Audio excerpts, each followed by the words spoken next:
everyone! How's everybody doing today? Hi, Celeste!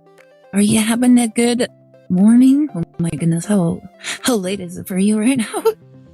Hello, Logogito, how are you doing? Welcome to the stream! Anybody new to the stream? I am Aire Astor, engineer, RPVC Vtuber. I am one half of the Vtubers you'll see on this channel. I slipped on my tongue. OMG girls, 2:30 a.m. Oh my goodness. Why are you still awake? Go to bed. Go to bed and you can watch the VOD later. Sleep is important. Like, oh my goodness, why are you taking pages out of my brother's book by not sleeping? Oh my goodness. But yeah, how are you doing? I'll go to sleep at like 3-ish. No! The 3, it's gonna be really late. Here, it's 9:22. Oh my goodness, why is it so late? Like, also, I have to apologize because, I actually got distracted. Well, actually, here's the truth. I actually overslept.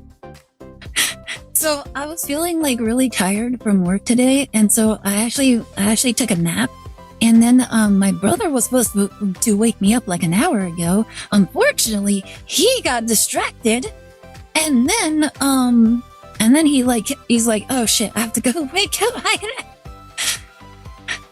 And then he just went into my room and he's like, oh my god, wake up. I'm like, oh, what time is it? He's like, it's already like 5:30. I'm like, oh my god. Why did it take you so long to wake me up? So yeah, I was a little late because of that. However, I am excited for today. Wow, Ida, keeping us waiting. Hi, Bloobs. How's it going? You having a good day? Yeah, oh my goodness, I was really tired. Like, I was really tired. Today was actually a little bit more exhausting than I was expecting. However, I am super excited for today because so many YouTube videos completely spoiled the entire set for me. And now I have I kind of have like an idea of what cards I want. So yeah, super excited to like check them out. But yeah, how's it going? By the way, girl, I have every card for the room deck besides the flippant earthworm. Oh no, the earthworm is like the most important one. Honestly, you can either use the earthworm or you can use the Olga. The earthworm is just better because it only requires 1 energy. But yeah, like either the Olga or the earthworm is probably your best bet. Like, once again, I highly recommend that you use the earthworm because it's just better. But yeah, I'm super excited for this new set. There's like so many interesting cards, and then there's some really odd cards in this pack. Like I've been getting distracted by the fighter decks. That random Mega. Wait, which one? The fighter deck? Are you talking about Mega Lucario? Oh, I've been getting destroyed by the fighter decks. Oh, yeah, the Lucario, Mega Lucario. Like, there's like 2 variants, and it's like either Sleep Lucario, or you use like the Hitmontop Lucario, or I think there's like the Rampardos Lucario. That's the one. The Rampardos Lucario, that one's actually kind of crazy. Like Rampardos was honestly like a very powerful one. The one that has splash damage. Splash damage. I want to say that one's probably like the Hitmontop one. I sort of like my old decks are way too slow for this meta. I know. And you know what's really crazy? Like with the new decks with the new cards that just came out, there's the new psychic stuff is actually going to be so much faster. Like Iron variant, that one is nuts.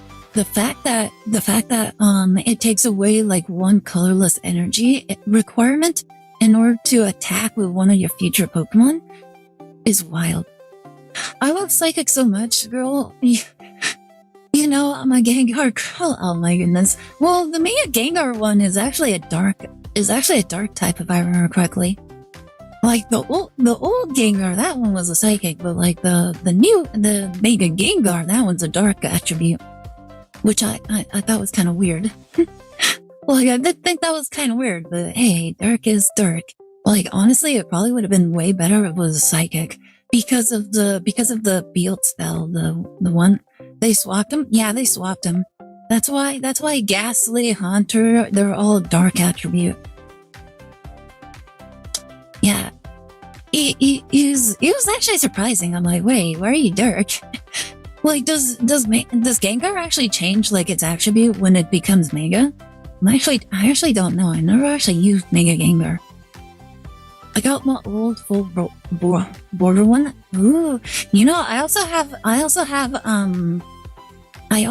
my Gengar EX, but I got him shiny as well. I got shiny, and then I have the rainbow border one. Like the game really wanted me to play Gengar back in the day. I got the black and white rainbow border. Ooh, yeah, I think wait, black and white rainbow border. Yeah, girl, I want the shiny Gengar. Oh my goodness, hold up, let me see. I'm pretty sure I had it.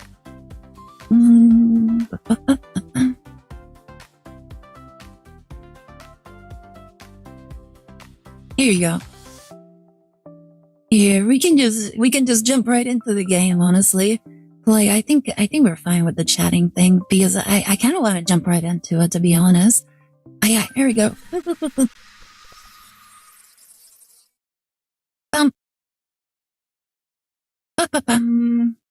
Yeah, look, there it is. A shiny Gengar. I actually just pulled this randomly one day, I think. I honestly don't remember when or how I pulled it. All I remember is that it was just shiny. Yeah, the third one on the first row. Oh, that's the one that you have. Yeah, that's the. Yeah, I actually got that one, and I actually played it for a little while, and then a little later, I actually got the shiny one, like on the sixth card, like second row, third card. And yeah, as you can see, the Mega Gengar is a dark attribute card. Or it's a dark type Pokemon. If you want, I can trade you the shiny Gengar. I'm not actually using it for anything. And I wouldn't mind trading it for somebody who absolutely loves Gengar. I was playing a rank with that deck. It was okay, but the problem is that it doesn't feel deal a lot of damage. Yeah, the old cards are actually really slow nowadays. Like the damage output is like 140 like minimum for like most decks. And if you're not doing that, then it's kind of like you're not doing that much. But yeah. I have packs to open and I'm super excited to pull some packs. And quite frankly, you know what? We can chat after like the whole deck building shenanigans. But right now, I want the Gamba. I need the Gamba. Look at that. I have 2 packs ready for me. I have 2 packs ready for me, and I am eager to pull open packs. Yes. Are you guys ready to open some packs? I am super excited to open some packs. I have 2 free packs, and then we have a lot of pack pulls. All right, let us begin. I actually opened one. I think I already got one of the altars. I think it was that one Sacred Sword card. I forget what his name was. It was like Iron whatchamacallit. Like I said, I've like, in case anybody is curious, I've never played Scarlet or Violet, so I don't actually know any of these cards. Like some of these cards, I'm literally seeing for the first time. All right, first up we have Nakli. It's just a rock, guys. Poniard, Cornabite. Ooh, I got the bird, which is really weird because I already have the bird. I know some of them from Pokemon Unite. Morning, just got done with a few job apps. Hi, Dark-Eyed, how are you doing? You having a good day like Mirandon? Yeah, I know the penis Pokemon. Like everybody kept making the memes about it. Iron Crown, maybe? Question mark? Like, is he the one that's like is he the one that's like the brown like cow guy? Is he the brown bull like Pokemon? The brown one, the future version of the Gen 5. Yeah, that one. Like he's the brown one. He's he's actually really fun in Unite. Oh, really? I've never actually. I've rarely played Pokemon Unite. I played it like way back when it was first announced, and only for a little bit. Iron Boulder. That's the one. That's the one. Iron Crown is Takrayon. Terrakion. Oh my goodness, I can't. Terrakion. There you go. That's the one. I was like thinking, he's a rock psychic. Interesting. Hey, he's a very fast attacker that just dashed all over the place. Funnily enough, they're kind of like that in this. They're kind of like that in this game. There you go. There he is, Iron Boulder. That's the one. That's the alt art that I currently have. Like I pulled them. I think this morning. Cobalion, Iron Crown, Terrakion, and then Iron Boulder. Yeah, that's the ones. Like I hear the Cobalion, the Iron Crown, they're actually like super good in the set. And it's like, they're like one of like the best decks to actually play at the moment. And it's all because of Iron Variant. Like that card is crazy. Like all you have to do is get 2 Iron Variants in the bench. And then you're just able to attack with Cobalion, like the Iron Crown. You're able to attack with them with no energy. So, like, you can literally attack with them on the first turn if you get your setup. Oh, what's this? Brute Bonnets. Spited Smacks. 90 damage. Flip a coin. If tails, this attack does nothing. I really don't like the fact that a lot of these cards have coin flips. Next, we have Bravery. Eevee. Oh, look at that Eevee. Ooh, we have Ancient Booster Energy Capsule. All right. I believe that's it for the free packs. Now we get to do the fun stuff. We get to go into the 10 pulls. I'm super excited to see what kind of shenanigans we'll be getting because I saw that I saw that Iron Variant and the Salamence card was were the gold rares of this pack. What's the difference between Ancient and Ultra Beast and all that? I have no idea. Like, I'll be honest, I think Ancient is actually, I can't even begin to guess because I never played either one of those games to the point where they introduced them. So like I never played Scarlet or Violet. And, so I don't know anything about like the Paradox Pokemon. And then I did play Sun and Moon. I just never got to the point of Ultra Beasts. Like, all I know about Ultra Beasts is that they're from a different dimension. That's about it. And quite frankly, a dimension where you have like mosquitoes the size of bodybuilders, it sounds like a terrifying existence, to be fair. Infinite Future is artificial. Ultra Beasts are different dimensional. Okay, there you go. Ultra Beasts are aliens from another dimension. Yep. Ancient is Paradox Mons from the past. Oh, interesting. Okay, so the Ancient, they're like from the past, and the future is artificial. Almost some Ancients were like genetic mutations, like developed by humans or something like that. Stuff like Iron Boulder is from the future. Wait, do Pokemon like just develop like metal bodies, or do the humans experiment on the Pokemon until they like turn them into machines and then they just fight endlessly? Honestly, that sounds like a terrifying existence. Honestly, I don't know why we don't get a Pokemon game where the Ultra Beasts are from. Yeah, you know what? That would actually be a very interesting like game where like you just visit a completely different dimension. If it is called Iron, it was made and from the future. I think it was implied to be pollution led them to evolve in that direction. Wow, crazy. Like, the future looks really cool if that's the case. Hmm. That's weird. Do.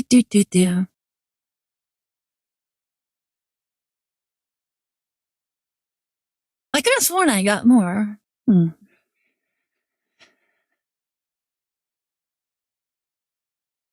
Huh.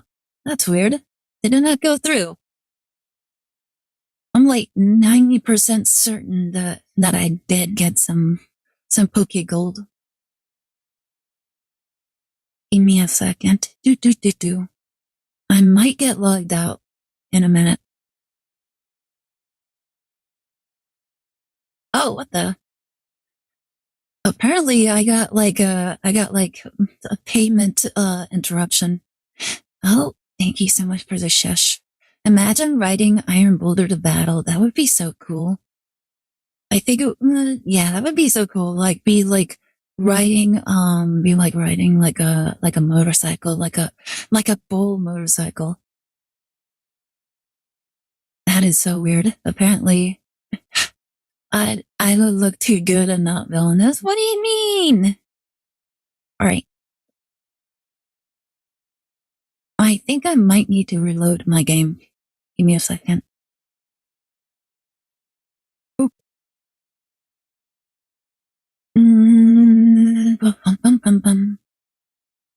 All right.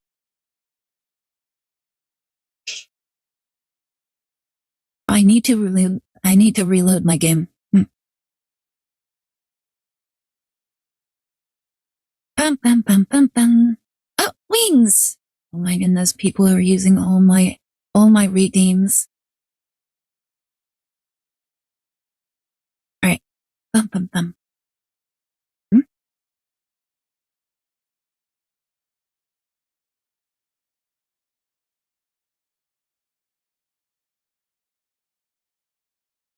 OMG, I never seen you with wings. Really? Ah, what's with the bonk? Somebody just bonked me right. Oh my goodness, how dare you, Dark-Eyed. But yeah, aren't my wings lovely? They're really nice. And especially with this coloring. You brought it on yourself. What do you mean? I didn't do anything. I legitimately didn't do anything this time. I don't even know why. I don't understand why you attacked me like this. How dare you? Let me see. Do.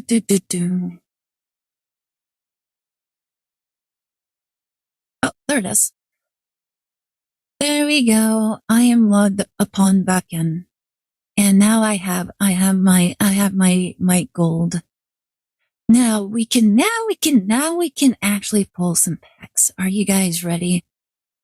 Time to go in. Wah!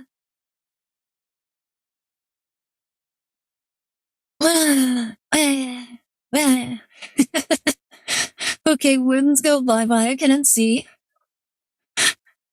How was your week? It was actually lovely this week. I actually had some pretty good moments. I got to get plenty of sleep during the weekend. And then what else happened? Honestly, not too much actually happened. It was actually kind of relaxing. Oh my goodness, is Professor Turo. Look at him. Isn't he handsome? Like I would have to say that he's probably the most handsome out of like all the professors. Like I can't really think of any other ones that are more handsome than he is. He looks fine. I know, isn't he really attractive? Like the beard, the stylish hair. The deadbeat dad. Wait, is he actually a deadbeat dad? Oh my goodness. Why does that make him more attractive? I am straight, so no. Like, what do you mean? Like, you need to fix that about yourself. Oh, look, Gorging Fire. Ancient Pokemon. Dragon type. Oh, he does look like a Triceratops. Girl, you need to get care. Come on. What do you mean? Rufflet. Oh my goodness. It's so cute. I love the Rufflet. Ah. Oh my goodness, look at that. I already got a shiny Pokemon. Why does this look so weird? Hi, Lycan, how are you doing here? I just got here and the first thing I hear is, how does that make him more attractive?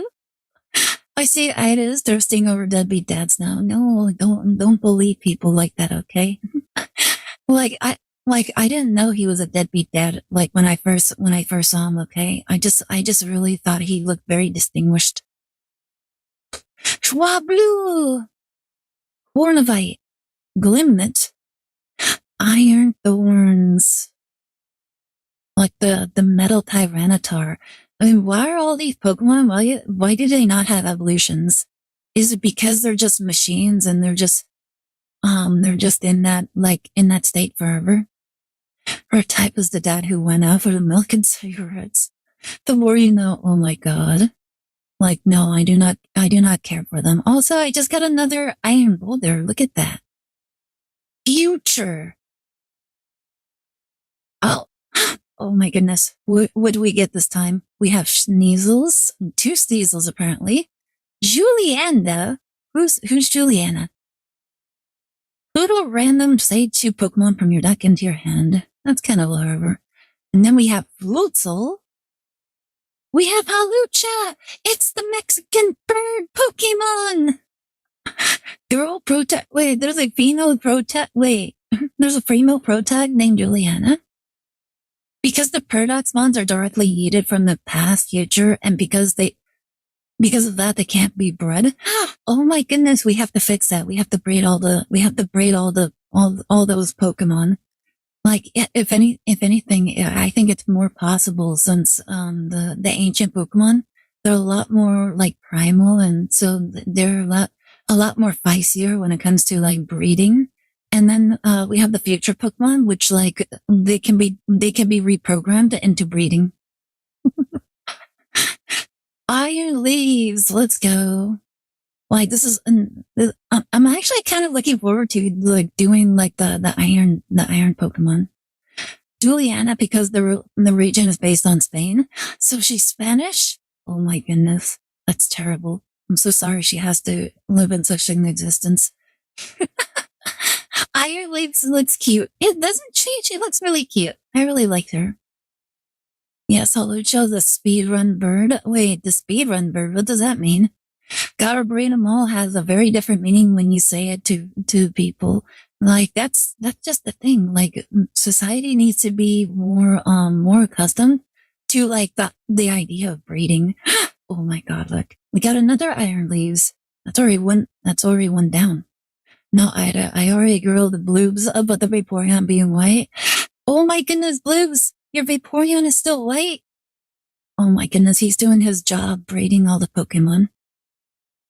Yes, Halucha was the premier Pokemon in speedruns for a time. Wait, really? Wow. Oh my goodness, Sandy Shocks, what? Wait, why is this a ancient Pokemon? Wait, why is this an ancient Pokemon? Why does he have so much hair? Why does a magnet have so much hair? Like, where's the hair coming from? It's literally steel. Iron Hands, Gen 6, yeah? Iron Hands are rated E for everyone. No, they have to be rated R. Like, listen, Iron Hands has to be rated R because of the electric vibrations in his hands. Let me guess, Ida is keeping the Hitmonlee population from going extinct. No, Hitmonlee can go straight to heckle. Like, we don't need daddy long legs. What we need is the one that's, I'm not gonna finish that joke. Apparently there was a Halucha route in Ultramoon. Oh, wait, there was? Also, did I just run across like a steel elephant? What the heck is this thing? Thank you so much for the head fat. Very much appreciate it. Halucha! Oh my god, another Mexican. You know what's really funny? If I remember correctly, like when Mega Halucha was released, People were saying that it's literally just copy paste of like Rey Mysterio, the WWE wrestler. The steel elephant is a Gen 8, I want to say. Yeah, that elephant was sword and shield. Wait, it has a sword and a shield. Oh my goodness, look at that!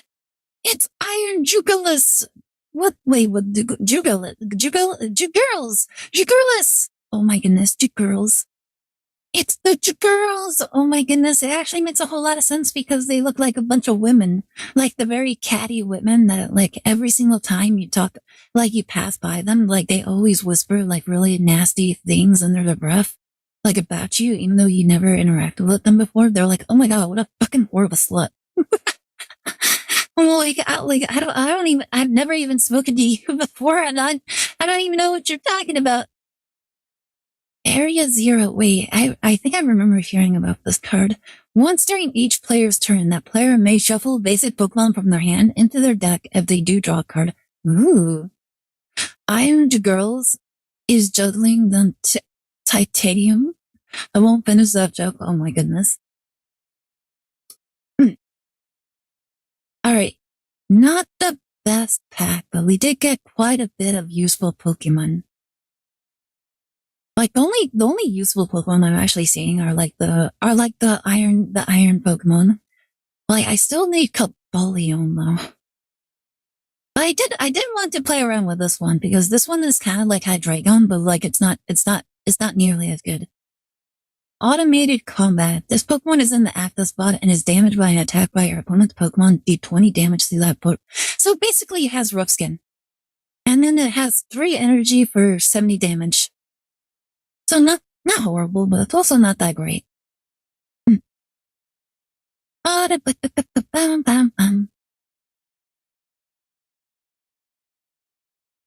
Alright, how many did we get?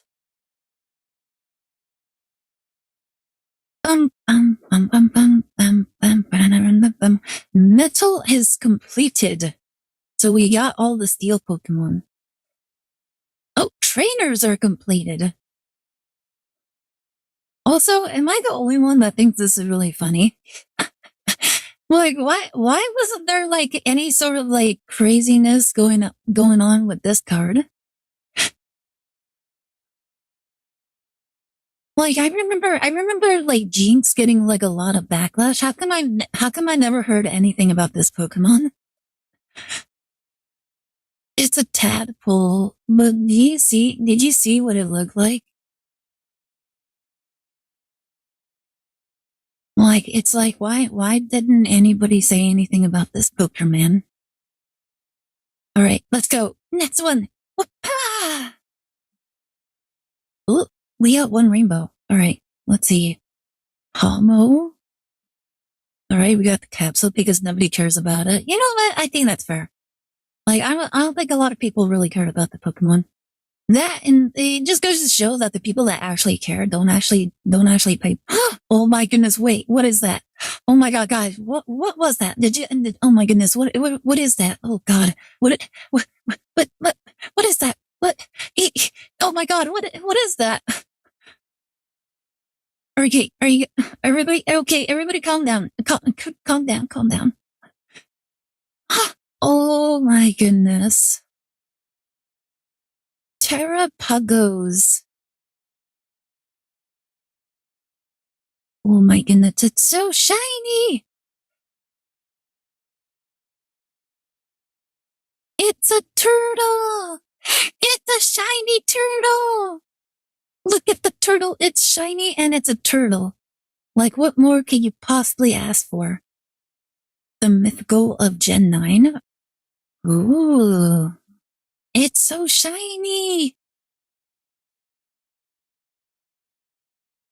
Oh my goodness. You know, I heard about this card and it's like one of the strongest cards in the game. Can I eat it in soup? I don't know. Is diamonds like good for your health? Second DLC mon. Ooh. I heard this card is really good in this game because like it has an attack called Prism Impact, which does 80 damage. However, it also adds an additional 20 damage for every element every elemental energy it has. So it could potentially do like about 200 damage. Like if you just equip it with all of the energy. So really, really crazy. Sandy shocks. All right. Oh my goodness. What is that? What is that? All right. We got Swablu. We got Rookity. You know what's crazy? Like we got Rookity like in the last set. So I'm actually surprised that we're getting another one like so soon. This doesn't sound good. It sounds like a brick one. Like here's the thing. The Terrapagos is actually a colorless Pokemon. So you can actually throw in whatever energy you want and it won't affect it at all. Like it can literally use any energy to power itself up. Espeon. Oh my goodness, it's Iron Bundle. I got the penguin. Honestly, I don't even know if this is all that good of a card. Also, hi Depresso, how's it going? You having a good day? Welcome to the stream. And hi Feather Dust, you having a good day? Ponyard, Eevee, Vaporeon, oh my goodness. Guys, did you guys know that Vaporeon is the most breedable Pokemon in the Pokemon universe? Like science shows that if you love or nurture it, it will become far more susceptible to love. Look at its attack and bound. And what it does, during your opponent's next turn, the defending Pokemon can't retreat. Listen, like it's literally the breeding Pokemon. You have to breed with it and you cannot escape from it. Like that is literally what it's telling you. You are imprisoned in the same room with the Vaporeon. That Vaporeon will always be with you forever and ever. You can't run away from it. It demands to be bred. Knows the coffee pasta too well. Honestly, I actually don't know it like word by word.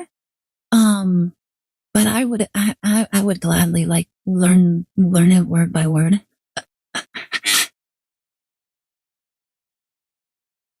Oh, look, I got another iron boulder. Oh my God, look at it.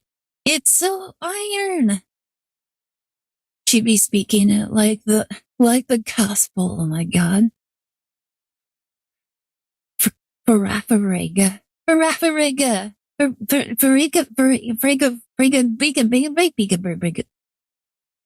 Yeah. Area Zero, Masquerade, Cornivire, Weavile, Raid. If this Pokemon evolved from Sneasel during this turn, this attack does 20 damage. That sounds terrible.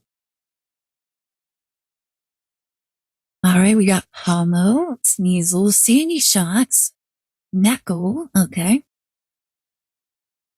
Farigiraf. What is going on in this mecha bird's in this mecha bird's head? I don't know.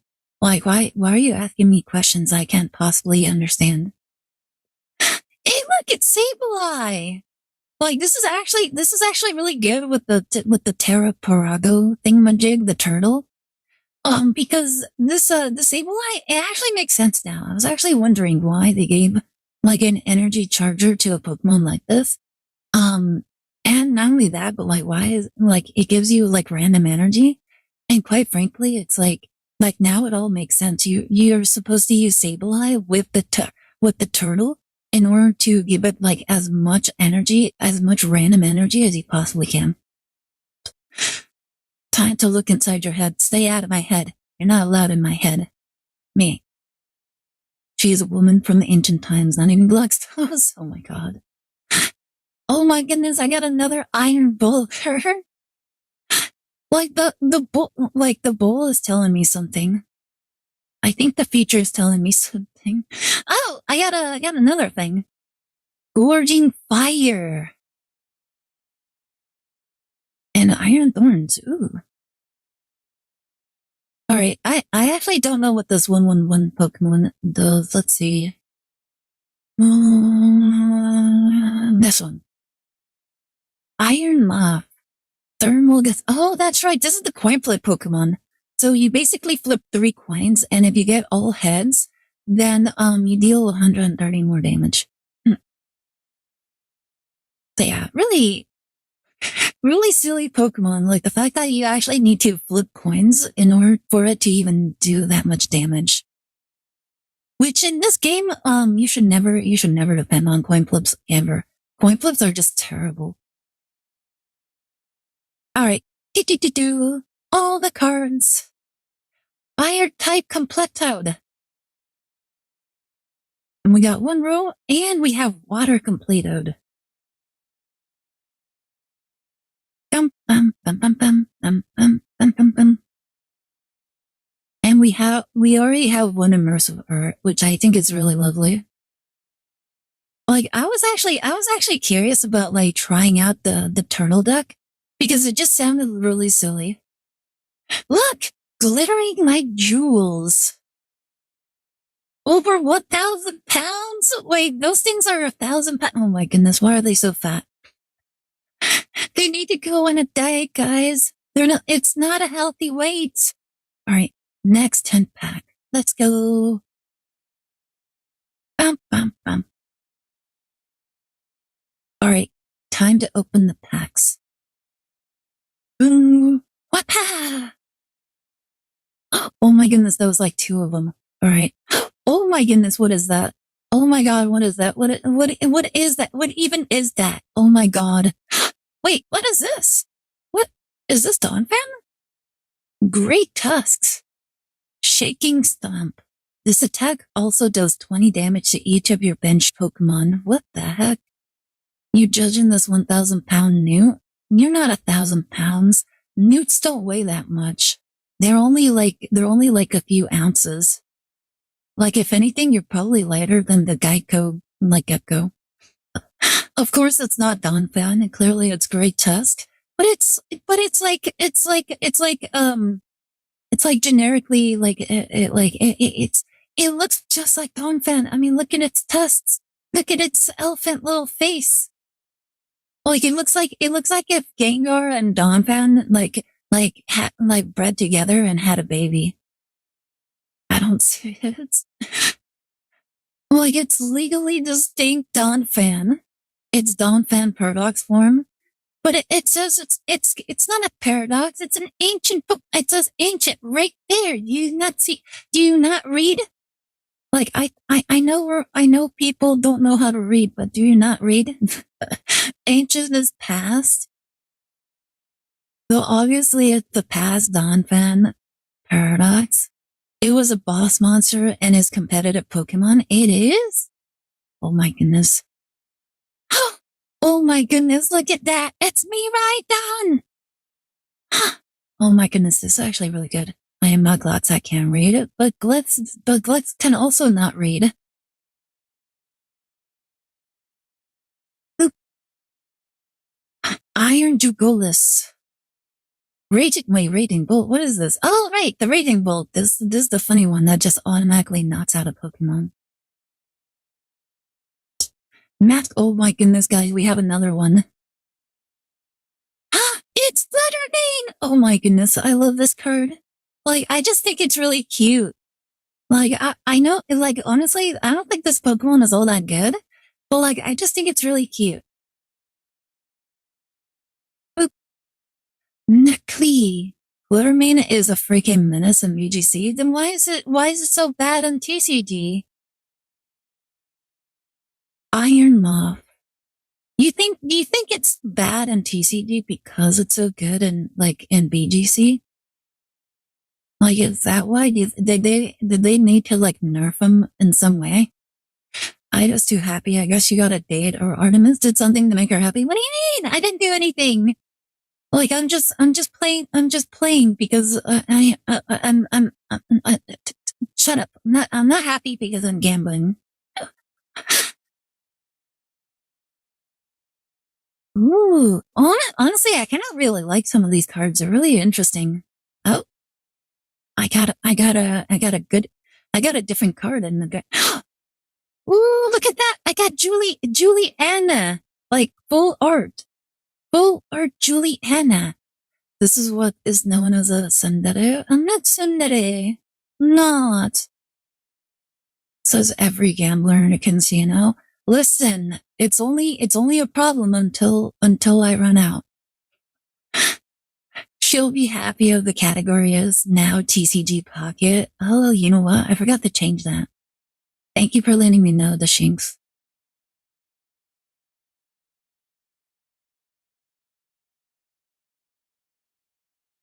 Oop. Wait, I gotta just jump right into it, so I completely forgot about it. Oh my... Oh my goodness, I got another immersive art shiny turtle.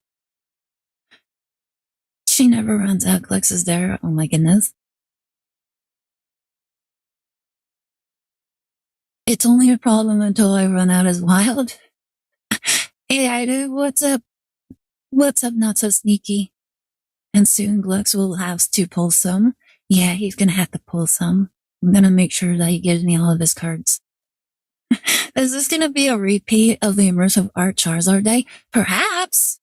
It could be. We could possibly get like 12 copies of this card. Like we already, oh my god, it's the mustache man. Oh, look, we got Diglett, we got shiny Diglett. Oop. Oh my goodness, wait, what? Another one? Is it gonna be another shiny Diglett, or is it gonna be the other one that we just got, like the tadpole thing? Oh, it's neither. It's Rapska. Rapska. So how much you think I just sunk in this pool? I guess 150 again. What do you mean?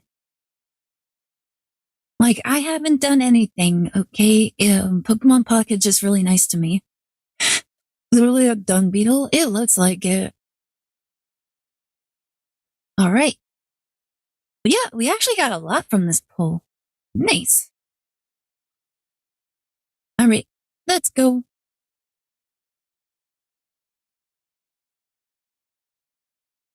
Bum, bum, bum, bum.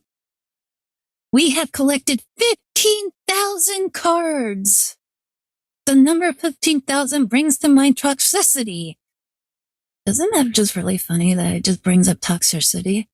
The jolt of electricity it launches by violently strumming the protrusions on its chest easily exceeds 15,000 volts. I love that I have 1,000 cards. Wait, don't worry. It's not like I don't have a problem. It is a dung beetle that evolves into a scarab. It evolves after walking a certain amount and reaching level. What the heck? So I actually have to put in work in order to make the Pokemon evolve?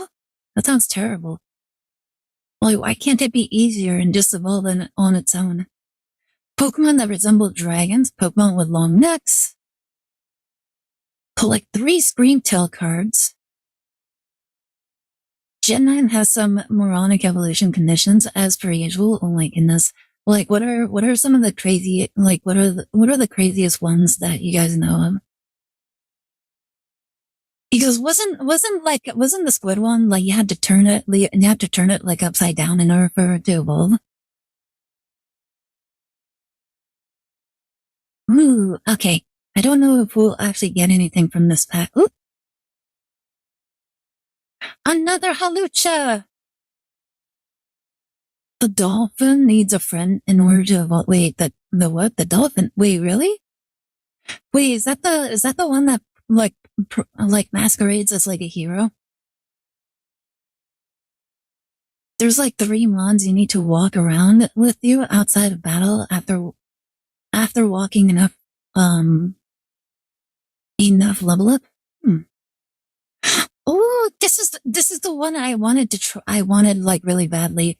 Roaring Moon. Ancient Roar. Once during your opponent's turn, when you put this Pokemon from your hand onto your bench, you may switch out your opponent's active Pokemon to the bench. Your opponent chooses the new active Pokemon. It's actually really interesting. My sister got mad at me because I didn't play the game and help her evolve hers. Oh my goodness. Finizen can only evolve via Union Cycle level up. Ooh. Nom! Wait, why does this Pokemon look so familiar? Hmm. Oh, we got the Iron Crown. Okay, we're like missing like what? What did I just see? Oh my goodness, what is going on with this patch? All right, let's see. Okay, we got Mirandon, and oh my goodness, we got both the motorcycles in one pack. We actually got both of the motorcycles in one pack. Oh my goodness, that's so crazy. Primate only evolves into Annihilate after specifically using Rage 20 first. Rage first 20 times. Huh. Interesting. And that kind of reminds me of like the attack requirement for I think it was like Mamoswine, Magnemite. No, it was Mamoswine, where it needs to know ancient power in order for it to evolve.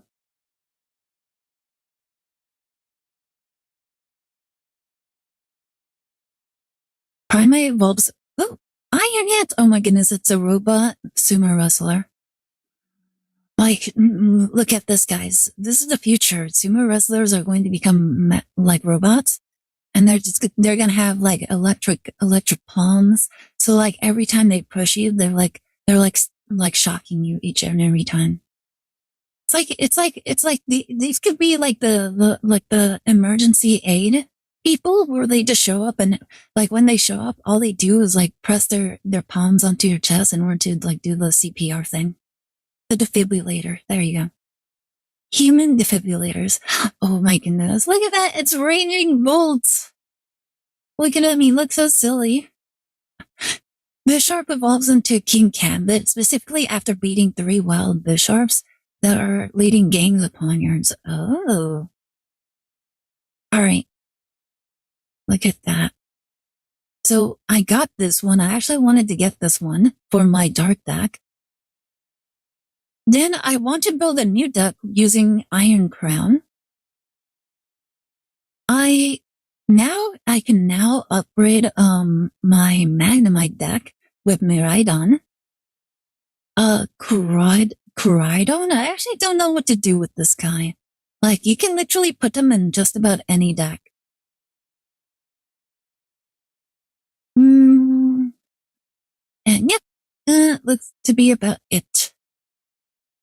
That's still interesting that I got both of them in like the same pack.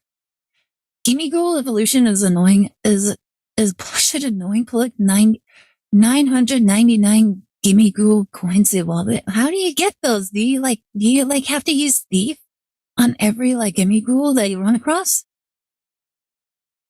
Basculin is evolved into Basculin Legion.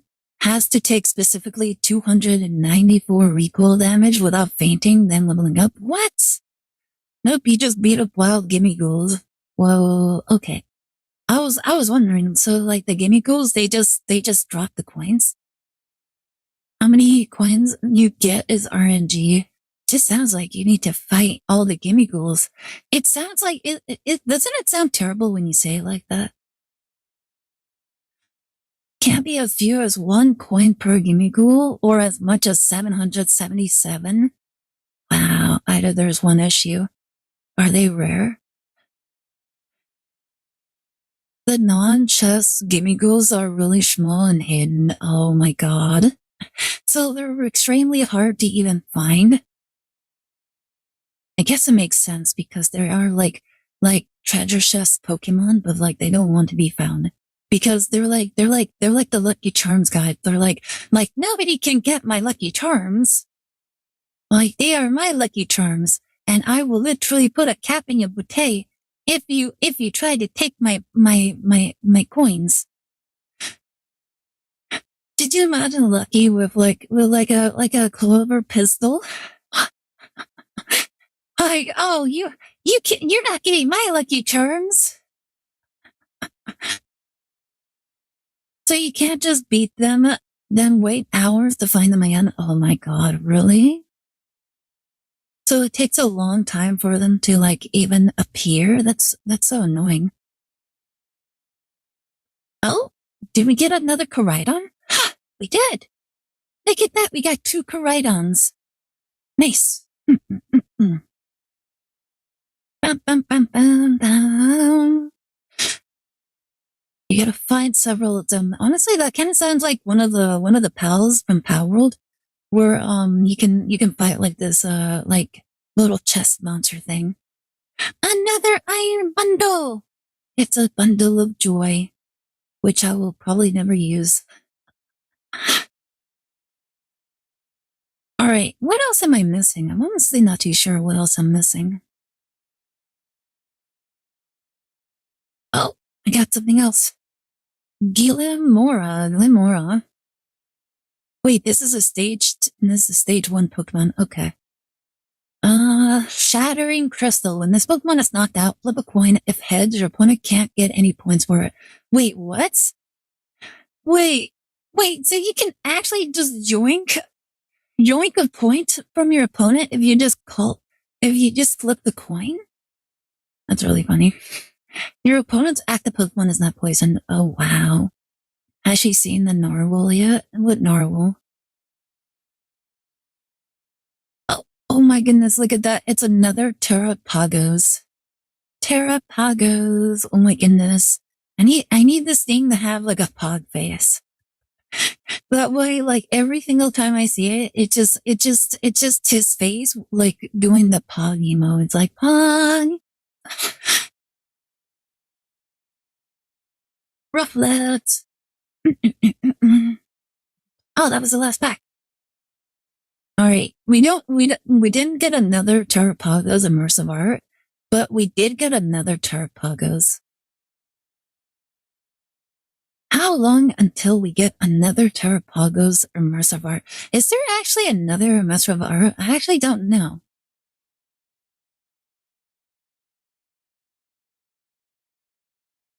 Let's see. I would imagine so. They usually come with like two immersive arts.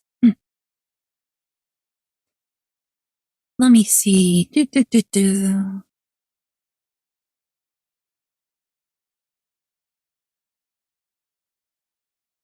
Oh, apparently it is the only immersive art. I did not know that. All right, let's keep pulling. Like I still need a few more in order to finish the pack. All right, whoop-ah! Great Tusk. More Gamba. We don't have enough Gamba. We have to Gamba more. We have to Gamba harder. Oh, we got another Miraidon. So if anybody wants a Miraidon, I can give you another one since I already have 3. Professor Sada. Honestly, from what I hear, Professor Sada isn't nearly as good as people will probably expect her to be. What is this thing? It's a crab! Adrenaline Hammer. This Pokemon is now confused. What is this thing? Professor Sada is a deadbeat mom? From what I hear, Professor Sada is like the card at the very least. It's not really that big of a deal. It is a crab. It looks like a crab. It's a land crab. It's not just a crab. It's a rock crab.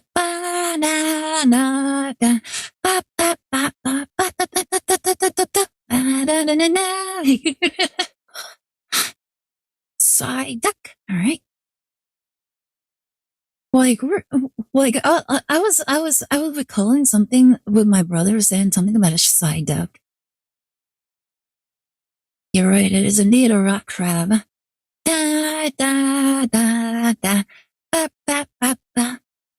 The professors are married to each other. They gave birth to one of the rivals. They both went missing during an expedition. Wait, they gave birth to one of the rivals? Which one?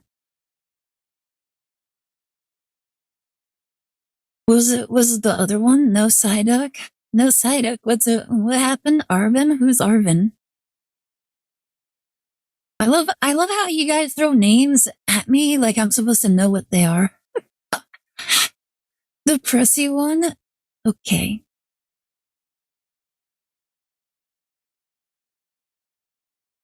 The one with mommy and daddy issues, the guy with the big dog Pokemon. Oh, that one, the one that I didn't know from the last pack. Yeah, he was a guy. Like, honestly, I'll be honest. I thought he was I thought he was supposed to be like a super generic character. Like, for whatever reason, he didn't really stand out to me all that much. Basically, the kid with the camping backpack and long hair and wants to be on MasterChef Paltia. Is that actually like his lore?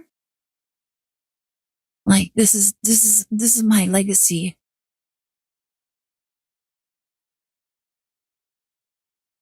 Basically, 100%. Wow. Okay. Like, I don't know if that should be commended or if that's just sad. All right, next head pack. Ba-ba-ba-bum.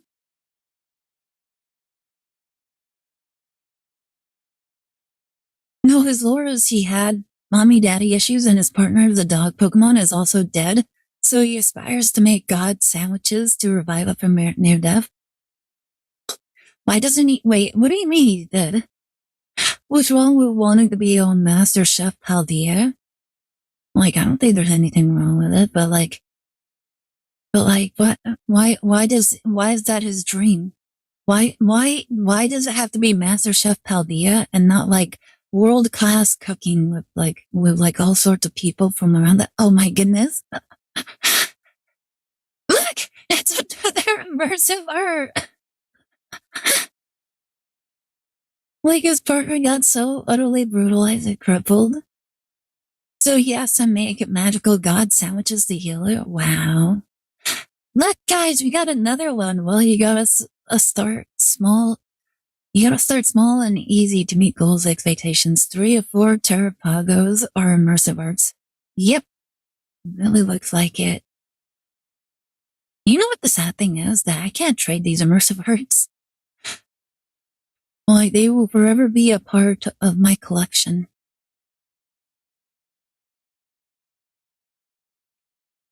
Oh, we got another thing. Another penguin!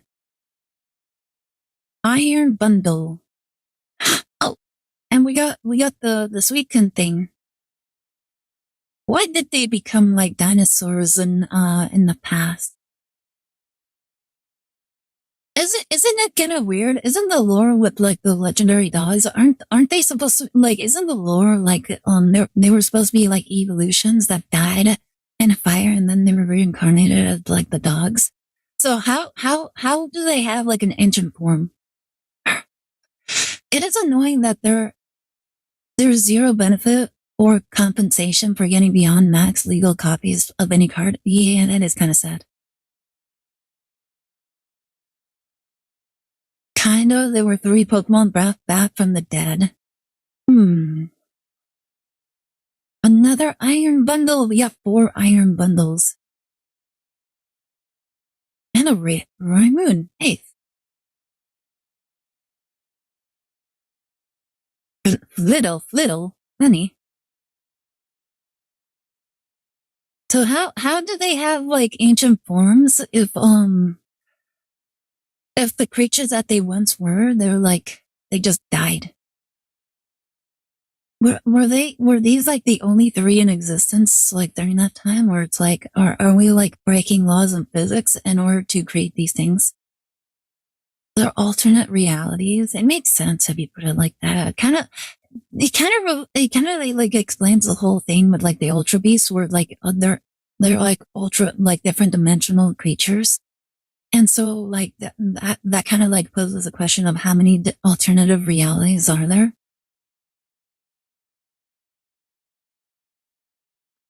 I assume Ho-Oh did it multiple times, or I resurrected them into legendaries that already existed. After all, there are shiny Suicune in the anime. True. Like, oh my goodness, what if Pokemon was just an entire, like, anthology of different alternate realities where Ash sucked in some and then didn't suck in others.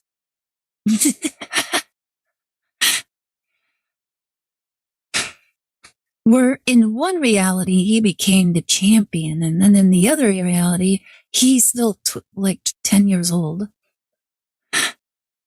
Like, how did he remain 10 years old even after 30 years? Nobody will ever know. Like, you're asking questions now. We don't appreciate the questions. Like, why do we have to explain how he's still 12 years old? Oh, look, we got the Dunsparce. That's literally the logic behind Mega Evolution, is it? Were they just unlock a hidden potential, like a future that just doesn't exist? Kind of like the Matrix? They accuse you with alternate reality logic. Interesting. I didn't know that was the whole idea with the Mega Evolutions. You know, it kind of reminds me of that one thing from Hunter x Hunter where Gon has to pull power from a potential future in order to beat Peter Hui.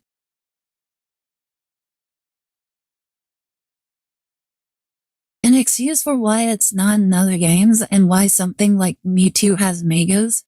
Because Mew doesn't have Mega, but the artificial man-made Mewtwo does. I mean, it's artificial, so they probably gave it the potential to become Mega. It would actually make a lot of sense because their whole thing was that they needed to make the most strongest Pokémon in the world. So giving it a Mega Evolution just kind of pushes it even further beyond towards their goal. Well, Mega didn't exist when Mewtwo was made. Well, that was an accident. They're we need to make this Pokemon super. And then they're how super? And people were yes. And then later they're oh, it turns out that super Pokemon that we created, was even more super than we thought it was. It became super and became super duper. My God, I never expected the duper claws. And Mega Mewtwo Mega Stones couldn't exist naturally either, but also, well, actually, I don't know anything about the lore in regards to the Mega Stones, the stones for the Megas. What's the deal with those anyways?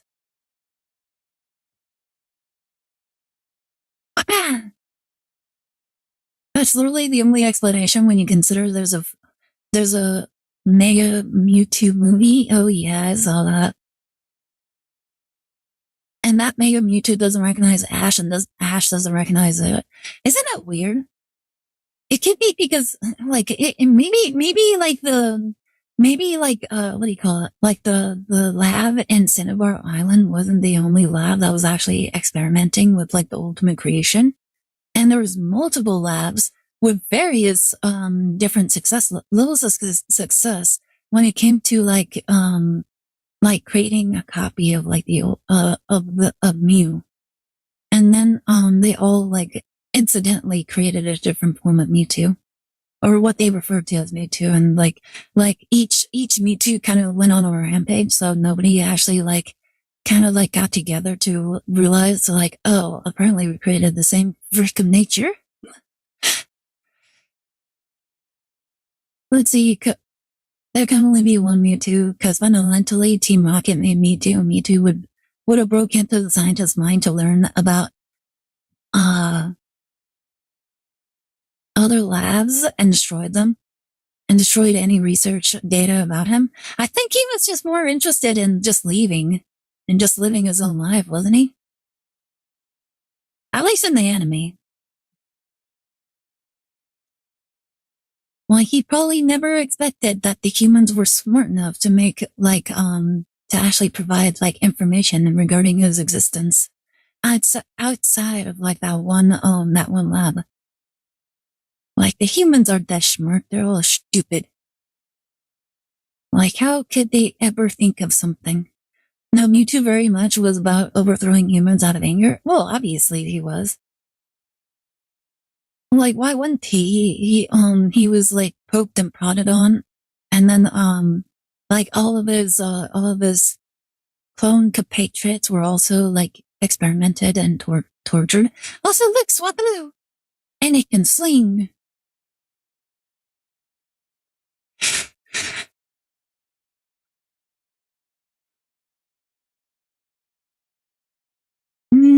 How many cards am I missing? I actually don't. Oh, you know what? I haven't gotten Iron Variant yet.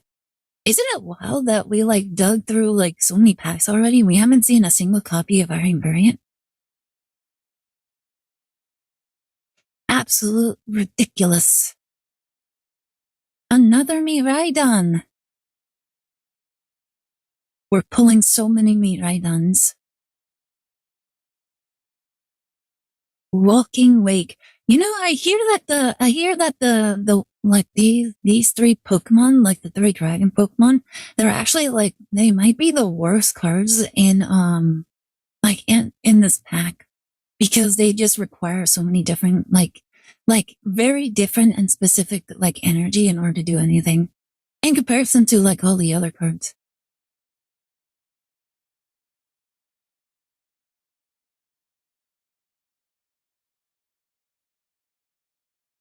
Oh my goodness. I think I'm just missing the Iron variant.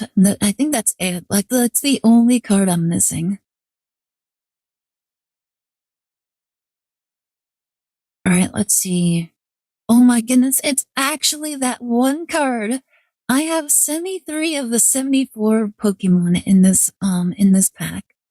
73 out of 74, and that's the only one I'm missing. The Iron variant. Or Valiant. I don't actually know what it's called. I want to say it's probably either Variant or Valiant. Iron Moth. Do.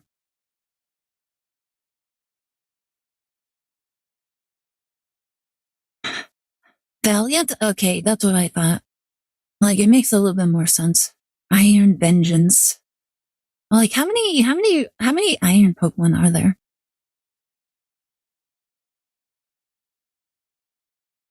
Like, have we seen, like, just about all of them, like, so far?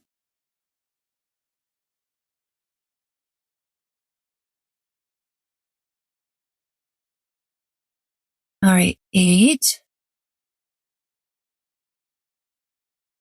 9. Oh my goodness, I can't find it. Oh my god, I got two of the exact same Pokemon. Okay.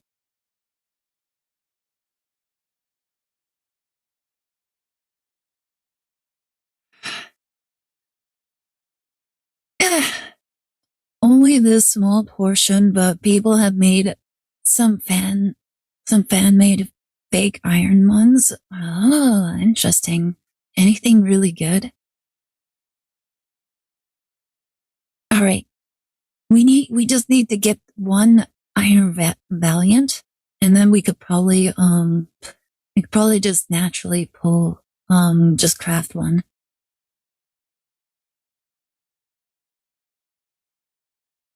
Oh, we got another Bluttermane.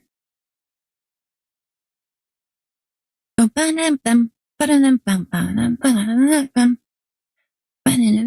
remember some made in Iron Meganium. I thought it was very cool. Ooh, that actually does sound really interesting.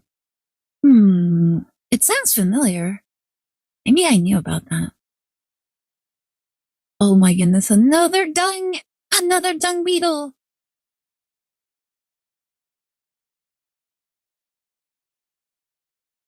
All right, well, it looks like we're not going to be getting the Iron Valiant. I could probably pull for some more later. Well, depending on whether or not I get that one card. Or if I get, what do you call it? I get more hourglasses from like the monthly resets, as well as from the other stuff. Oh my goodness, I didn't get anything. Wow.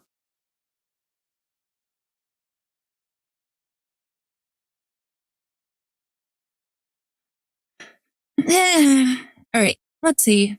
I have 600, so I can actually just pull. I can't just get the iron variants. Oh my goodness, I didn't actually get another iron crown. That's wild.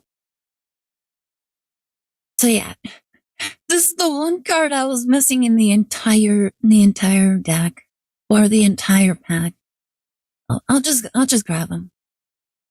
Iron Valiant.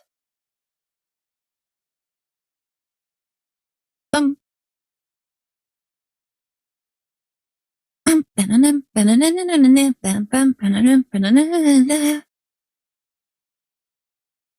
There you go. Congratulations. You've collected every card in this expansion.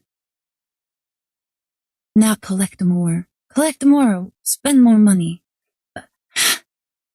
Future Pokemons. Only 9 of them. Wait, does that mean that only 9 Pokemon actually survive in the future? Give us all your money. You can't have my money because even I don't have my money.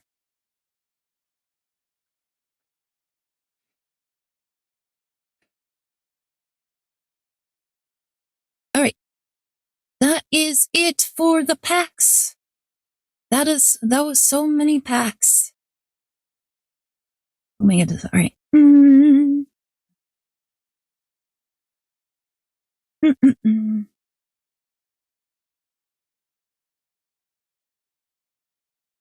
So's the one who opened the credit card in their brother's name. You literally can't do that. Let's see. Breeze in disguise. You know what? I can actually change this. Let's go ahead and remove all this. Yeah, you can. That's called identity fraud. But you need the ID in order to do that. Ow! I did not mean for all of that to happen.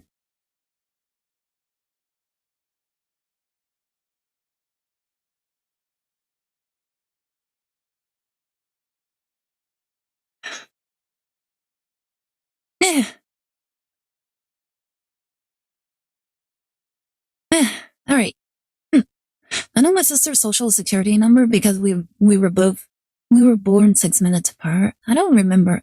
I don't really remember my brother's social security number, at all. Sabrina, you will probably. You can't most easily get his ID. What do you mean? You saying you have access to my brother's ID? Are you doing a self-report?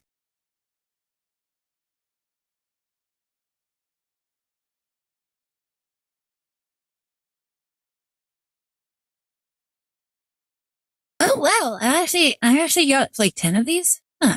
Neat.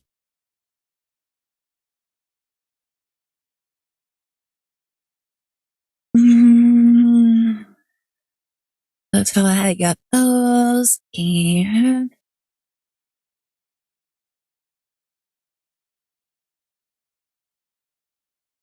Chad is teaching Ida how to do identity fraud. Well, I'm in your walls. Oh my goodness! One of these days, I gotta actually finish this game. Oh, which one? The crab game, or are you talking about the Pokemon game?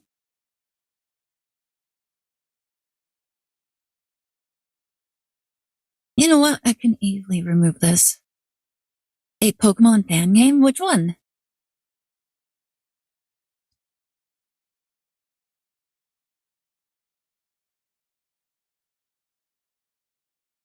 Rejuvenation. Wait, wait, hold up. Was that the one I was thinking? Oh, I was actually playing. I think that was the one that I was playing. That or if it's a different game. Blues, howdy there, partner. Please have a seat. We need to talk about you and beforehand. Why is it white? Here's a bowl of katsudon, by the way, Bloobs.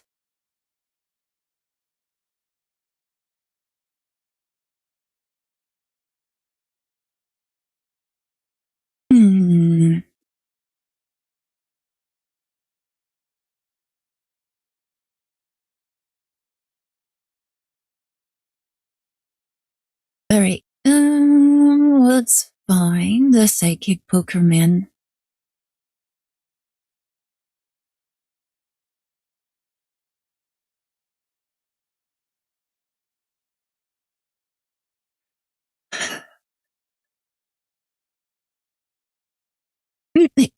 Well, I'm much tired. I'm far more tired than I was expecting to be honest. Here we go. I just need to find the poker people. You know, I saw somebody else like playing this with Mega Altaria. Chat, make sure to say goodbye to Newt. We're gonna have a nice long talk by the river where I will talk to him about the rabbits. I thought you were gonna talk to him about fishies.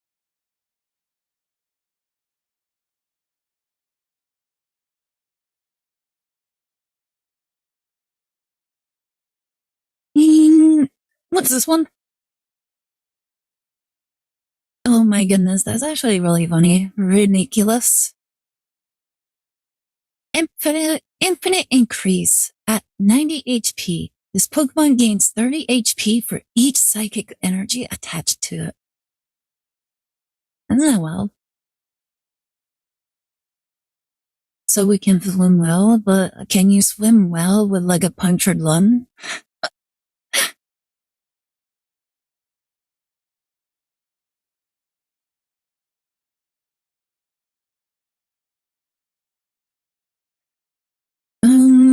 Yeah, here we go. Boop, boop, boop.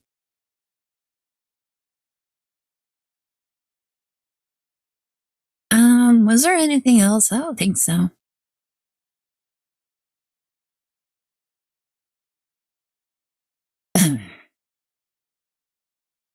Oh wait, the iron variant or valiant,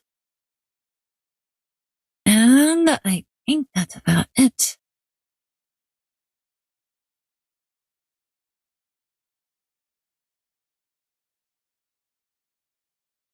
I got 2 lungs. I only need 1. Now the better question is, can he swim well with the lost limb? Like he could always float. All right, let's get the helmet. Do.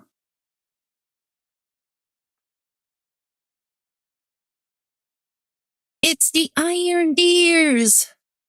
Instead of Iron Men, it is Iron Deers.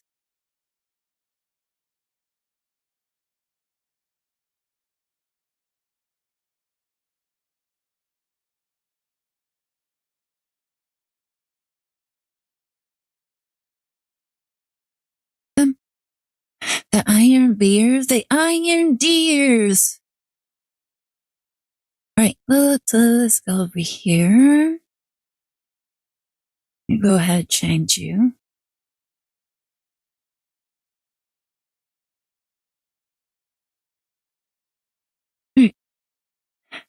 How fast can the legs grow back? It can be quite a while. All right, let's go ahead. Oh my goodness. Let's go ahead and remove a chain. And then we can go ahead and put in the one Pokerman.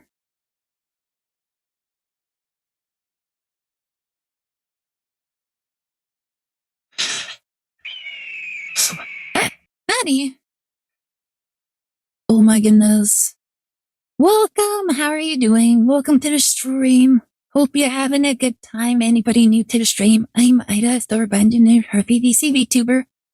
I am one half of the VTubers you will say on this channel, welcome! Yo baka! Yeah, today we were doing some pack pulls for the new Pokemon set. And right now I'm kind of like playing around with some of the new deck lists. I need to edit some of them. And I'm kind of like playing around with the idea of the release. Wait, hold up. I'm going to put this in there as well. And let's see. Wait, it doesn't work. That's right. Ooh, so close. Because this only works on ancient Pokemon. Attach 3 different types of energy from your discard pile to your ancient Pokemon in any way. Unfortunately, that doesn't work. Alright, so we'll get rid of that.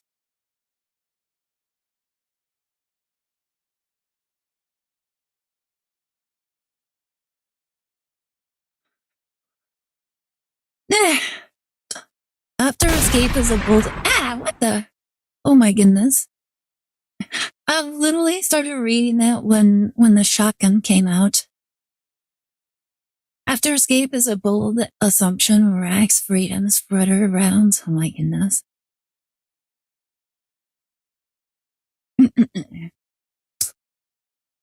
Alright, what other, well, wait, hold up.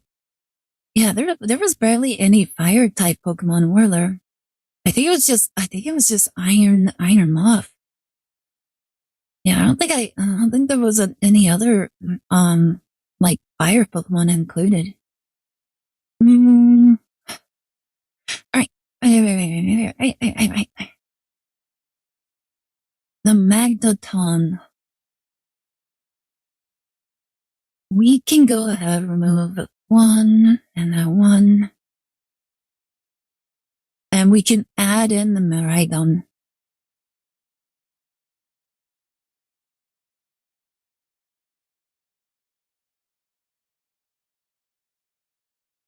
There he is.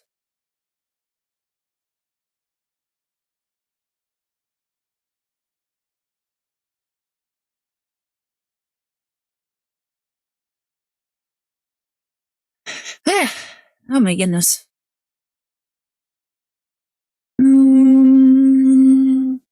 Oh, you know what? Hold up. Let's go ahead over here.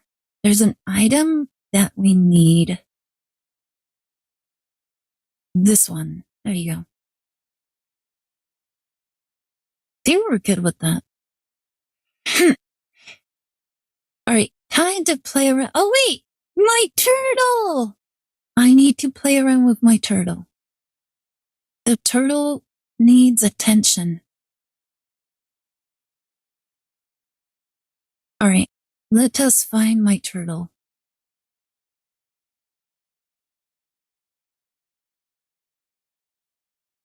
My Taruga blah blah blah blah blah blah. Where's my Taruga blah blah blah blah?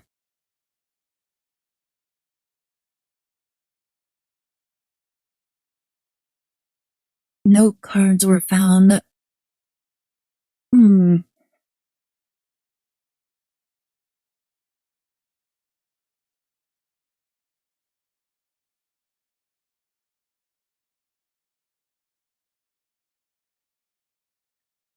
There you go.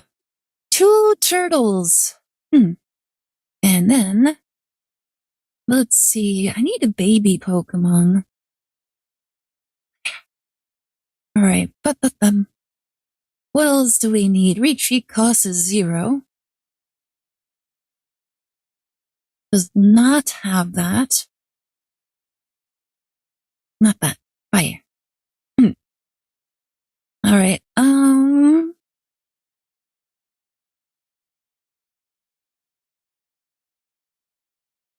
I suppose.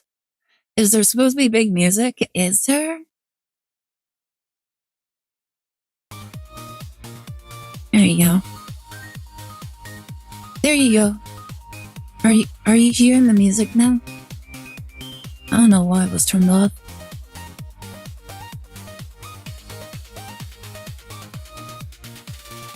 Yeesh. Alright.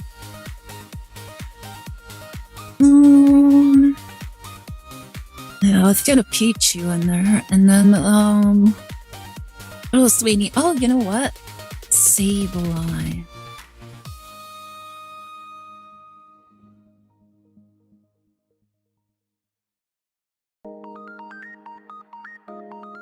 So Astor is going ahead of us? What do you mean?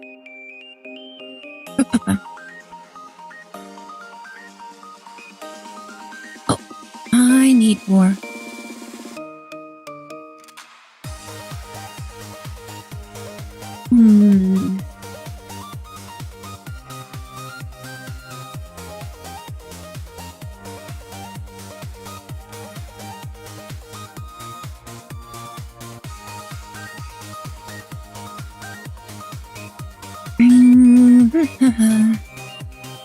How much do you need for a retreat? You need 2.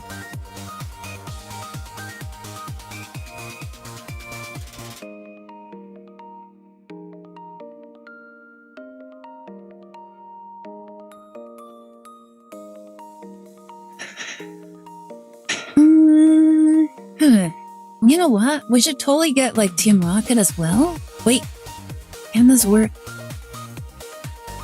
No, it has to be on an electric Pokemon. Oh! You can only use this card only if your Pokemon in play have 3 or more different types of energy attached. Okay. Move all energy from each of your bench Pokemon to your active Pokemon. Alright. I already have Pokeballs.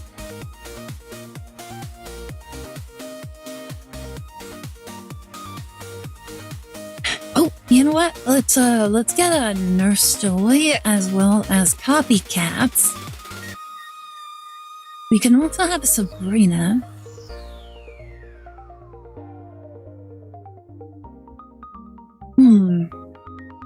Oh, I think that's it. Turtle.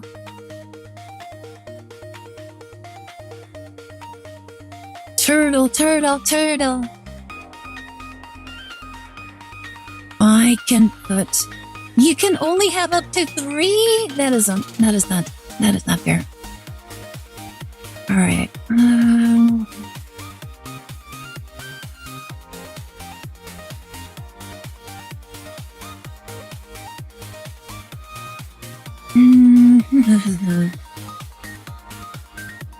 Playmat is my obvious. My love.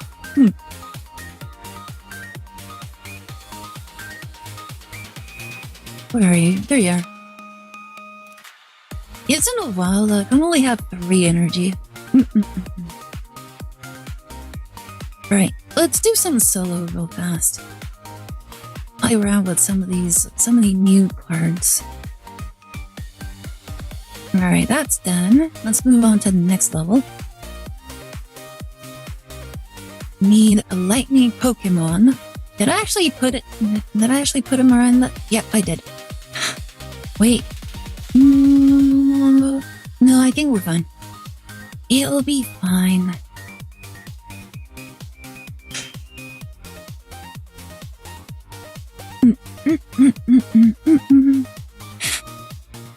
Bum, bum, bum, bum, bum, bum, bum, bum.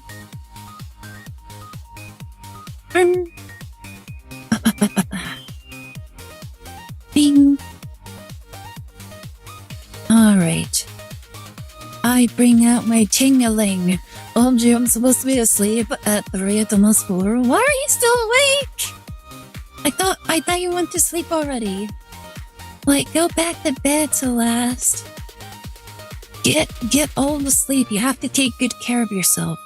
You have to. I'm commanding you to. Alright, let's activate Electric Generator. Very close. Let's go ahead and do this. Copycat. Copying the cat.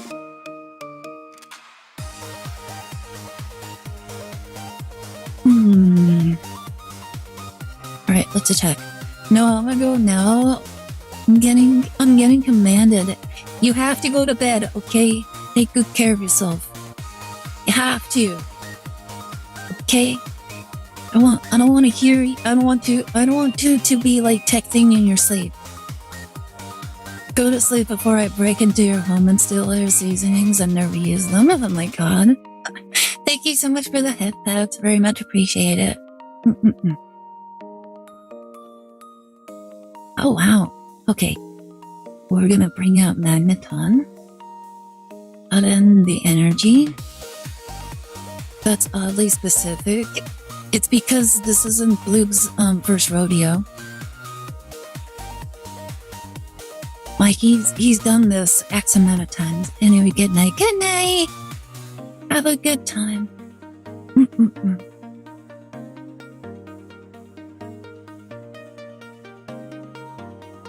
I don't have any seasonings. You don't have seasonings? That's wild.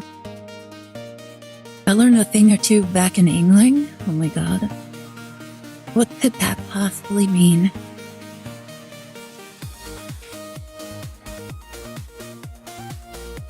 Alright, I got another magneton.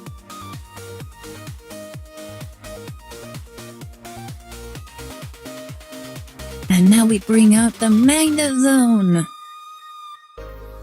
Attack! Papa!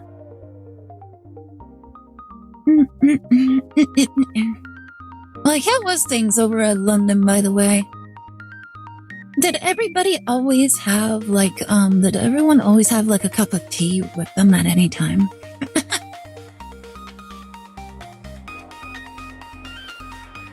What's he doing? Okay. Anyways. Obtained British seasonings from other places, never use them. People just use Magneton Miraidon for testing. It seems like it. Alright, attack! It makes a lot of sense because it could be like an in-game closer. London, I didn't even live in London. What? Why are you bringing up London then? Wait, you said England, not London. I don't know why I'm equating London with England. They also used the Iron Moth and Bikini. That's what I was thinking, to be honest. I said England, but you said London. You know how I know you said London is because I said that you said London.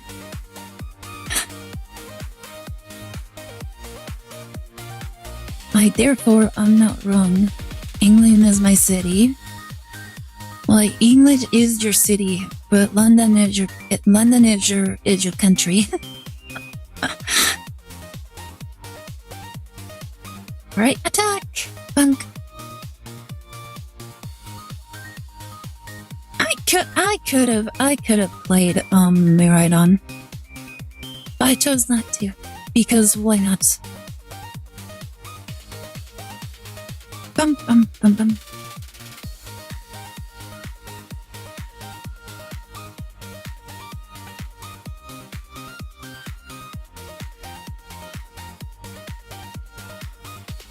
Espara?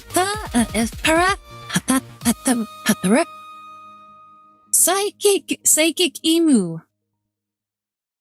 Almost sounds like I was saying psychic emo.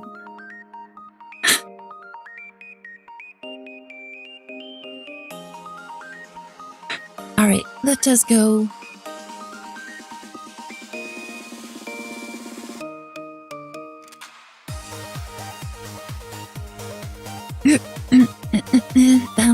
Psychic emo is Aire's evolution. Why are you assuming that? I don't appreciate these allegations. Oh, we're going second. Alright, that's fine. Unless it's not fun. Your opponent's active Pokemon is now paralyzed. Cause you're Elmo? I'm not Elmo. Bombardier. Dino. Dino.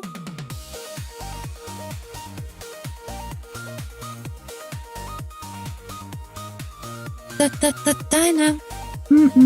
Dino. Wait, this thing actually evolves? I did not know that. During your next turn, the defending Pokemon takes 50 damage. Alright, I activate my rarest candy. Then I will place this, and I'll play a hiking trail. You are giving Ida too much credit, she's not psychic. Emo, I can see, Green Day listener. Oh my goodness. You're an emo, Ida. How dare you? I don't even know what that means.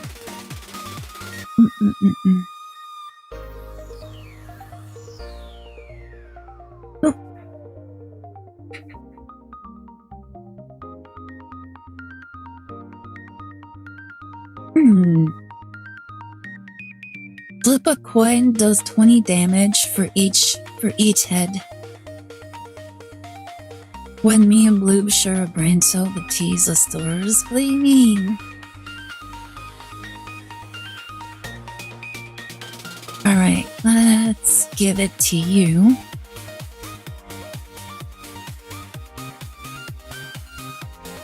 And then we attack.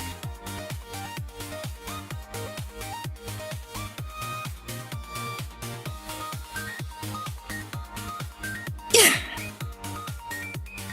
Oh my goodness, it's a psycho dog! The four houses of the emo works, Green Day, Linkin Park, My Chemical Romance, Set It Off. What? I've never heard of Set It Off. Like all the other ones I've heard, I've never heard of Set It Off.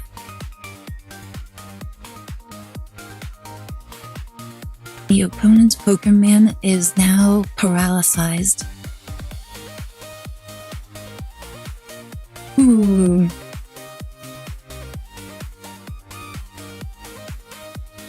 Oh, I can't retreat.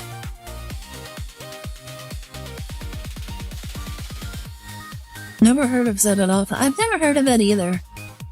Like I feel like Bloob's made up a band.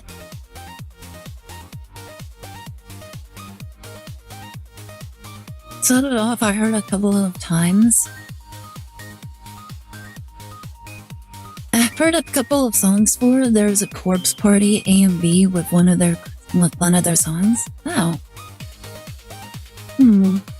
I still think that Bloobs is making it up.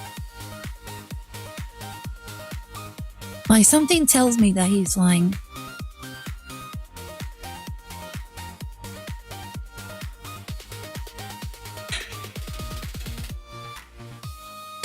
Shit, how did you know? People always know.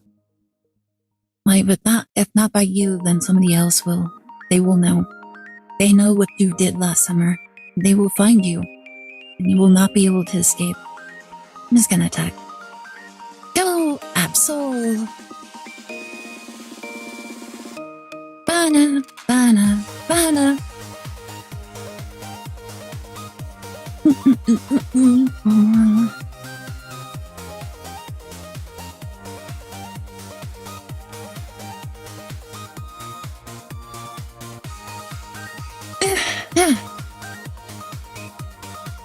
Oh my goodness, I'm way more tired than I was expecting. Dun sparse. Dun so the fact you never heard of Set It Off shows how much of a fake emo you are. Hey everyone, we got a phony over here. I never claimed to be an emo. You guys keep labeling it on me.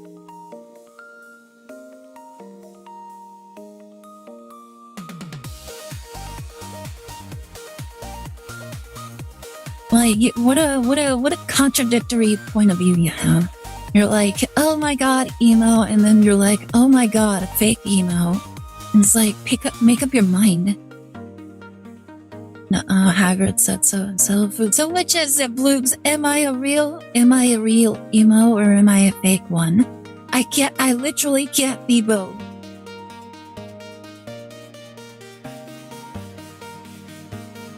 Sorry, Set It Off there and Ride Get Scared. Sarcasm. I don't know the song anyways. Well, like, I don't know the song anyways, so I have no idea. Fake? Then there you go. You can't say I'm lying if I can't do both. I finally found you, faker. What? You're now persecuting me on the grounds of being emo? Is it because that you're emo as well and you're taking offense to it?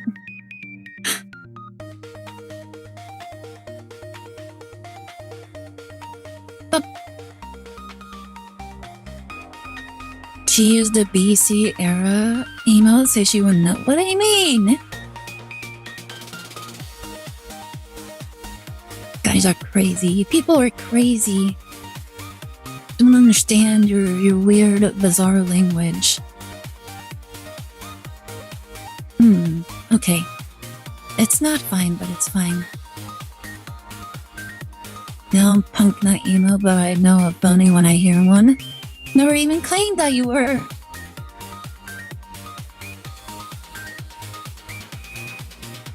Well, you guys are crazy. I don't know what argument you're in. She saw the fall of the Roman Empire and the birth of Mesopotamia. Oh my god. Why, you guys have the weirdest imagination. Also, I'm not doing good. I think I'm about to lose. It's so weird, like every time I play with with this deck, it never performs very well.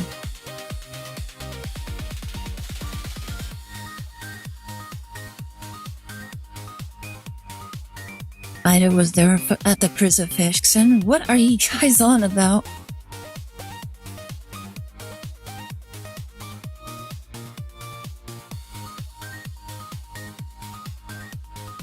Oh no.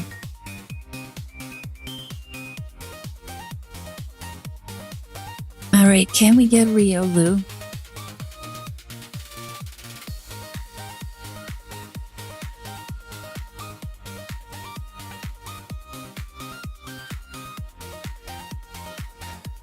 We have photos, you cannot deny it. I mean, I don't need to, like, why would I deny photoshopped images of me?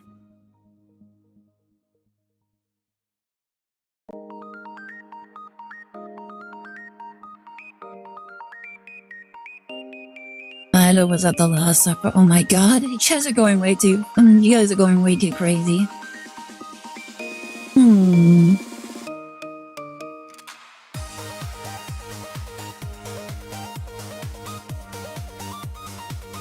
Mega Lucario. Now we're gonna copycat. Ba-ba-ba-bum. Ha! It's ice cream! Oh my goodness, we got the ice cream. I may not be emo or goth, but made my friend jealous by sleeping in a coffin. We rented one out when we were doing a haunted house. For out school festival, I was the vampire, but people rarely came, so I fell asleep. Oh my goodness, that's actually really funny.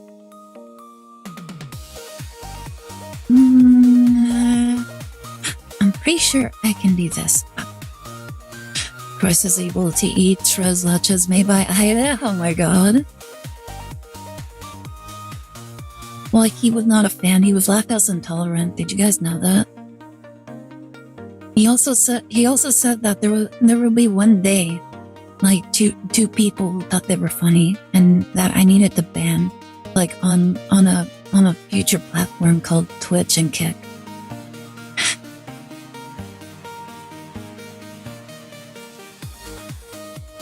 One of you will betray me, Ida. That sucks to hear. Can you please turn my water into wine? Like, oh no, that's a real shame. Like sitting at a coffee table sipping tea. That's a real shame. Attack Mega Lucario! We really need to beat up the baby as hard as we can. Sorry, it was too easy for a tag team. Like, don't worry, it's also very easy for me to ban you.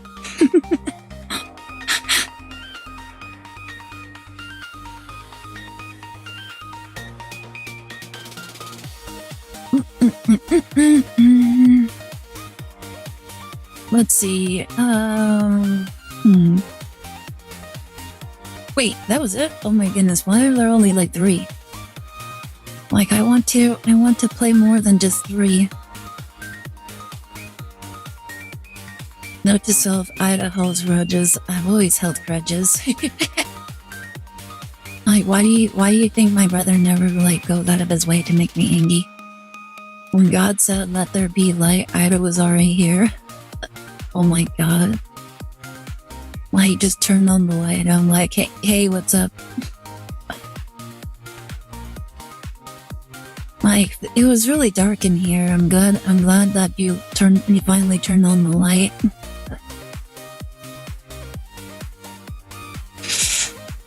like, what if that was, oh my goodness, guys, what if that was actually like a thing?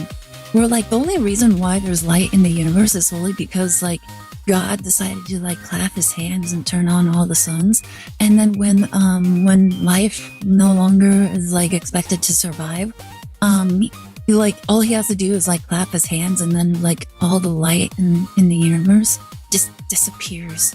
And then we no longer have light. Don't worry, Ida, we are not calling you old, just eternal. Bird, hi Darklings, how's it going? You having a good day? Welcome to the stream.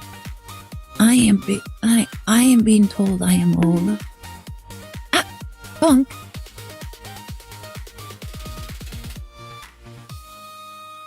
Oh, interesting.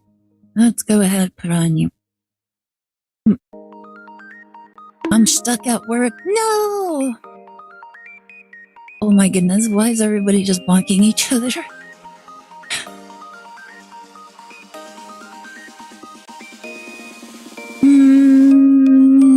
Alright. Let's do Professor's research.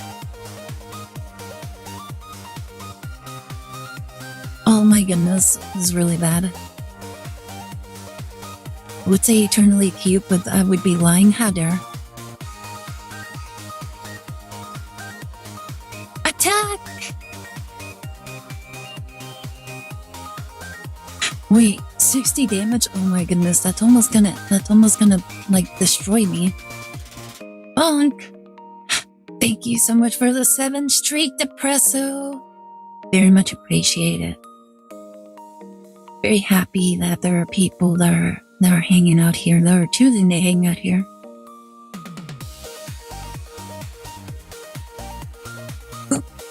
Flip! No! Ice cream fail! Oh, wait! Oh my goodness, this actually can actually do something. One card. No! Alright, it's fine. I will activate my copycat. Here you go, you can use my shotgun. No, not the shotgun!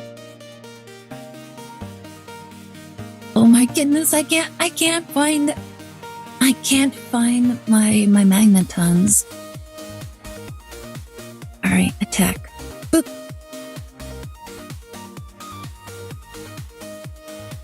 Oh my goodness, it's just the one piece of the puzzle that I just don't have.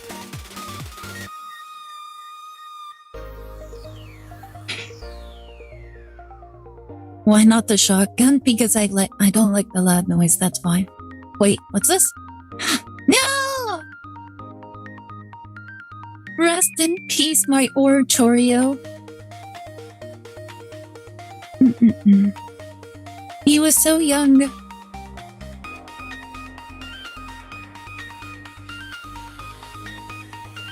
Oh my goodness. You know what? Let me do this. Well, actually, let's do this. Boop. Drawing cards.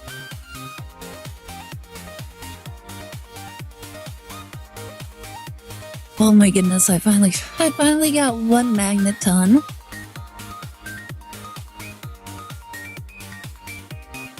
Have a wonderful evening. Need to be up earlier for work. Rest well and keep it easy. Thank you so much. We'll put some earplugs and headphones on you. You'll be fine. I'm already wearing the headphones. And it's still very loud. It hurts. It hurts my ears.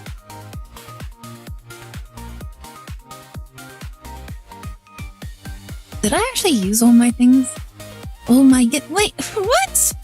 How is he getting double heads every single time? I used all of my searchers already. Oh my god. Like, how did I use all of my searchers and I still can't get, like, the one Pokemon?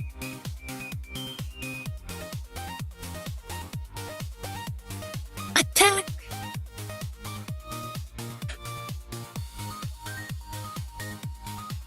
Dum dum dum dum dum dum dum dum dum dum dum dum. One more look. Should we shave Ida with reduced pain of earphones for her? Wouldn't it be the opposite? Like, I've always heard people with shaved heads always having, like, worse time with headphones because of shaved heads.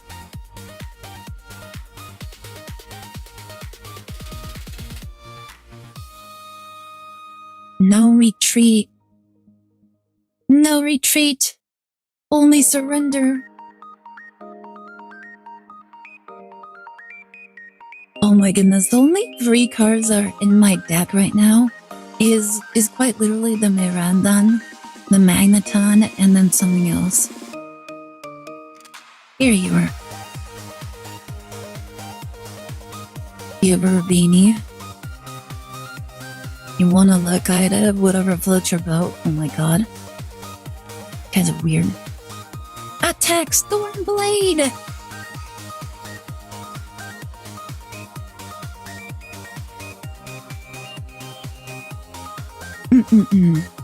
I can't believe that game, like, just went out of its way to make it impossible for me to, like, build an end board.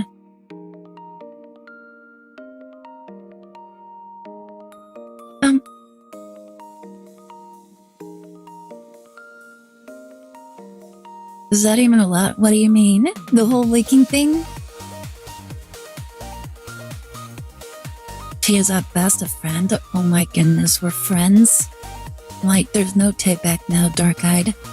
You can't take it back. Everybody saw it. It's all captured in 4K.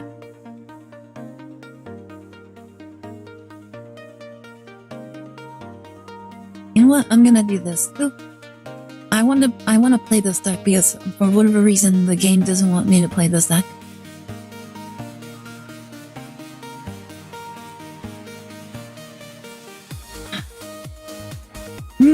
Ooh, interesting. Iron Crown.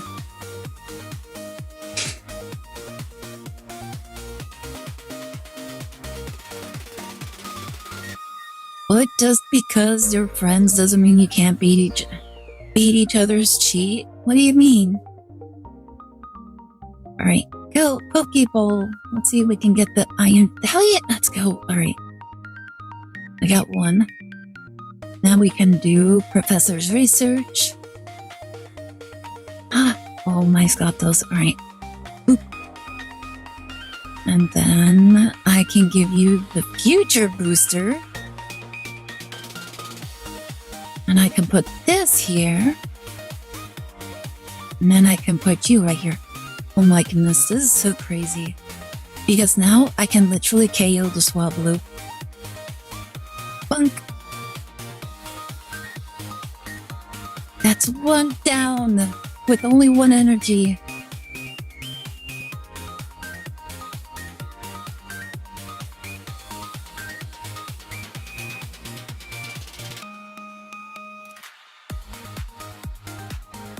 Wait, they're attacking my bench Pokemon too, how dare.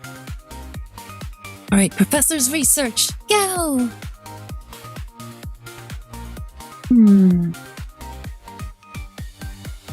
Alright, I'll give you energy and then I'll do this.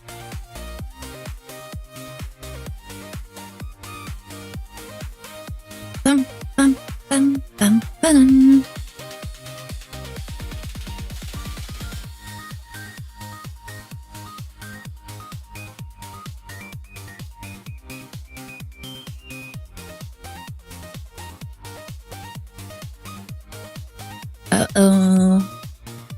Wait, Legendary Drive? Oh my goodness, did he just cuck himself? Alright. He can't even attack! Oh my god. Alright, let me go ahead and just use my copycat. Hopefully I can find a way into my Iron Valiant. Oh my goodness. The stars have aligned. We got the Iron Valiant. And now we can do Rocky Helmet. Which honestly I would have appreciated like something else. I brought a mature if he did. What the heck? Alright, go! Modular Axe! 140 damage from a basic Pokemon. This is really funny. If he attacks me, then he pretty much just KOs himself. Oh my goodness, I can't talk. No, he's paralyzed. Well, he still gets the bunk.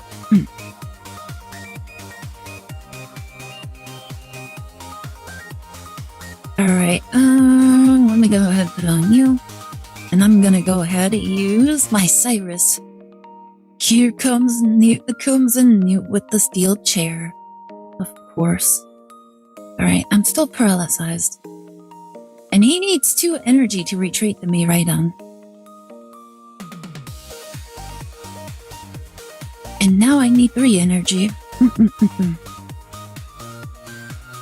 bum, bum, bum. Bum, bum, bum, bum, bum, bum, bum.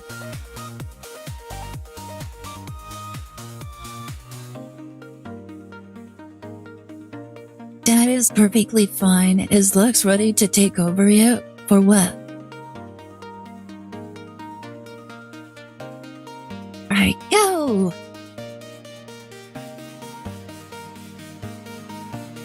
What's this? 50 damage. Okay, attack! And that's game. Me right done. Sounds like Shinx wants to swap birds. You want to swap the birds? Wait, was that... Well, you did? When did that happen? An hour ago? Oh my goodness. Okay, you guys have to tell me whenever, you guys need to tell me whenever that happens, because I can't see it on Mix It Up. Like, Mix It Up does not show me that for some reason. Like, there's honestly, like, a lot of things that Mix It Up does not show. But yeah, honestly, I was... Like, I didn't even see that. I'm not looking at Mix It Up. I'm not looking at the actual chat. I'm looking at the Mix It Up, which doesn't show for some reason. You guys have an alert for it, to be honest? Like, we probably should, to be honest, yeah. I also redeemed Compliment Me earlier, JK, oh my goodness. Like, I'm checking right now. That's what I thought. I didn't see it. I'm checking it right now. Anyways, you guys wanted Glugs? Alright. Yeah, that should be fine. Time to switch. So let me go get him. Alright. I actually don't have a waiting screen for myself. So let me just go ahead and do this. Oh.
Hi.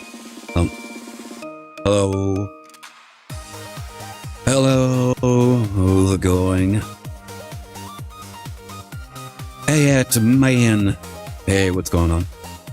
Hello, everyone. How's everybody doing today? Everybody having a good day? Everybody enjoying the stream so far? Ah, it's a guy. Oh my god.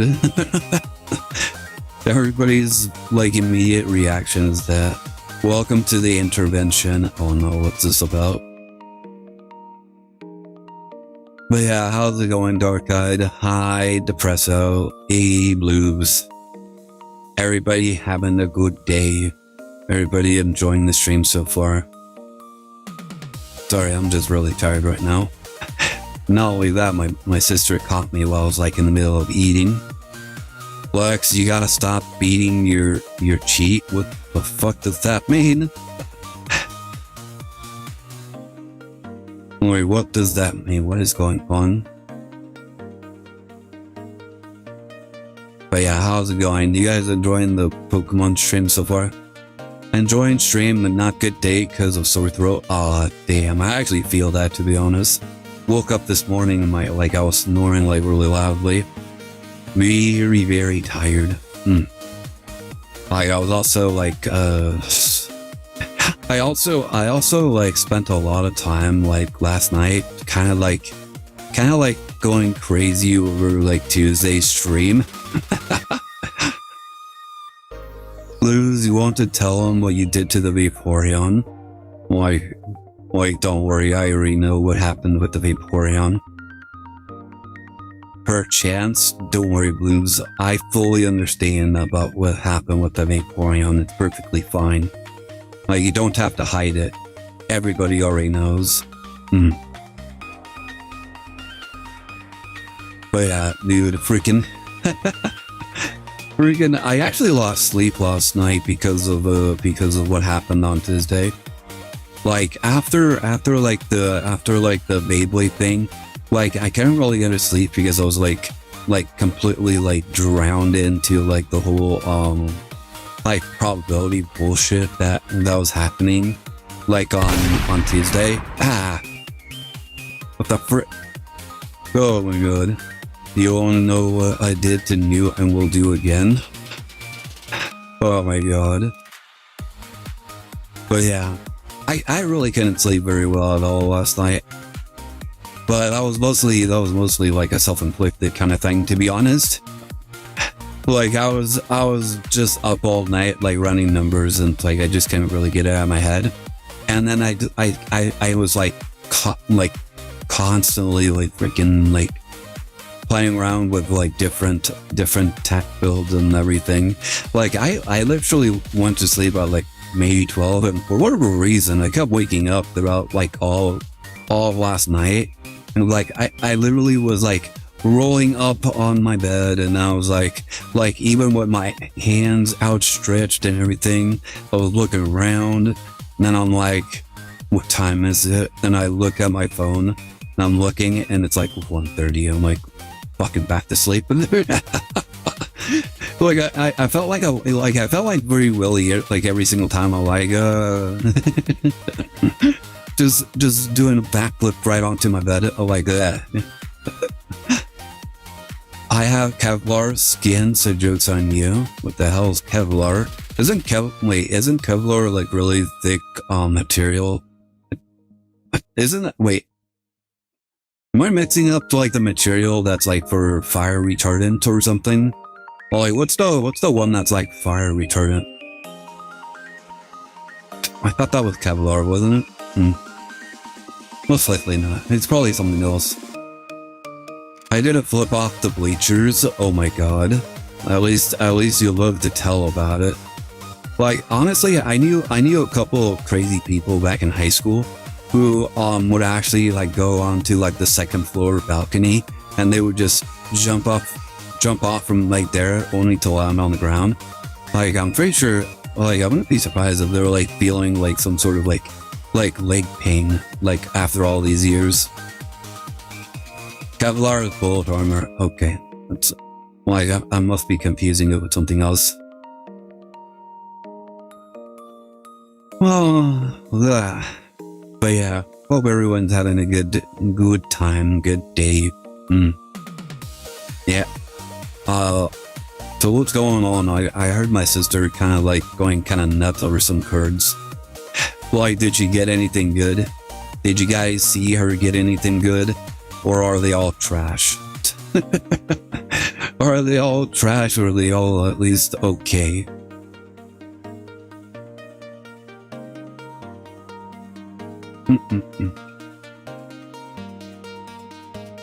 A turtle? You mean Terracosta?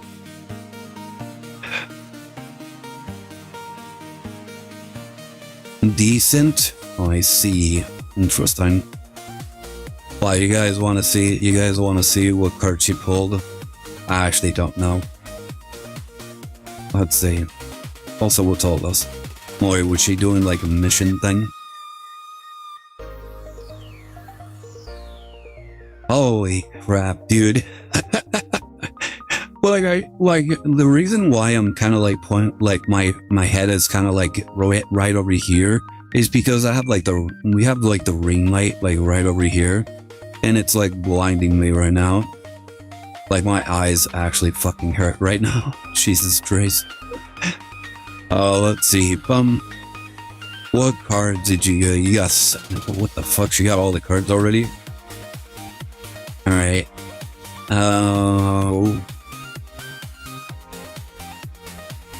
Take out the Iron Bird. 5 of them, what the fuck? 6 Miraidons? What the hell?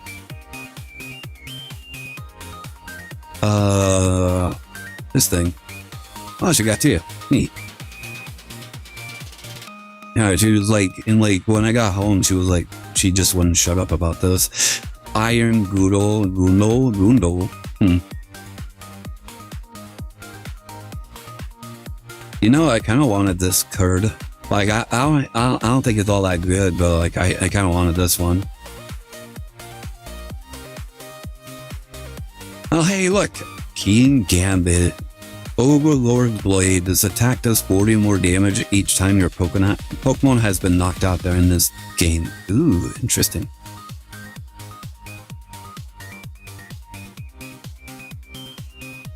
Yeah, sorry. I'm like super tired right now. Holy crap.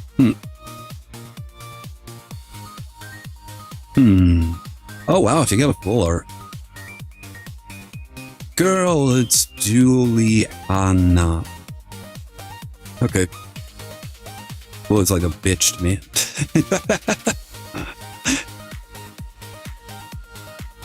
Tarapagos. This is the turtle you guys are talking about? Let's see. Try tapping and holding. Yeah, my nephew was doing this all like the entire time when I was visiting him, like during the holiday. Turtle! Well, this is the turtle you guys were talking about. I thought you guys were talking about like Terracosta or something. Wait, this thing is called Terrapago and like Terracosta. Are these two like somehow related to one another? Question mark? The lore is deepening. Like they're like ancestors or something, like somehow related. And then she got some shinies and some alt arts.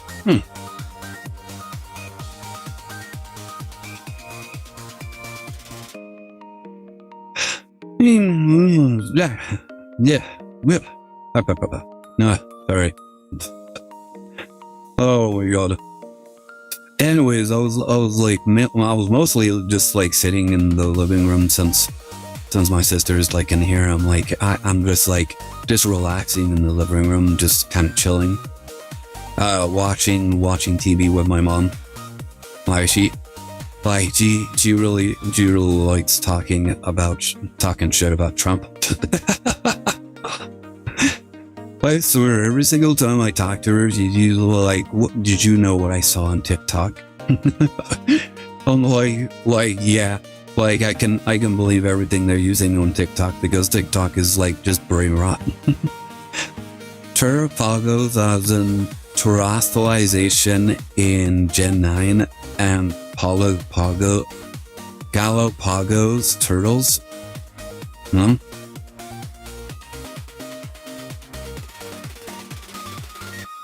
terrestrialization in Gen 9 and Galapagos.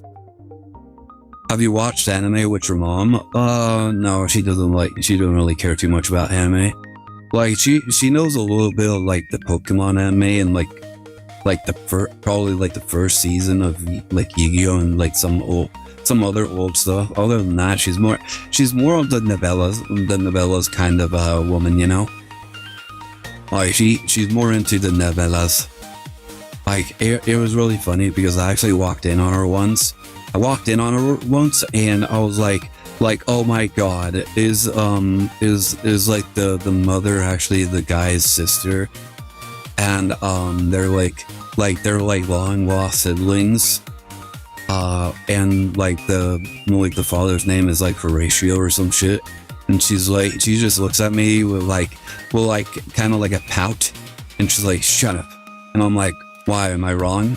And she never answered me. Like, she never answered me, guys. So I'm like, okay, well, I don't know if I'm right, but you also didn't say I'm wrong. So yeah, like every single time she was like watching that, Who Swapped the Burbs? Like, I think the Shints? I don't know. Let me see. Let's see. Oh yeah, I saw it for like a split second.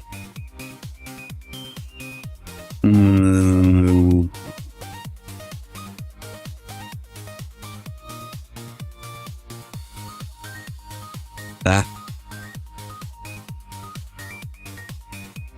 There it is, the Shinx.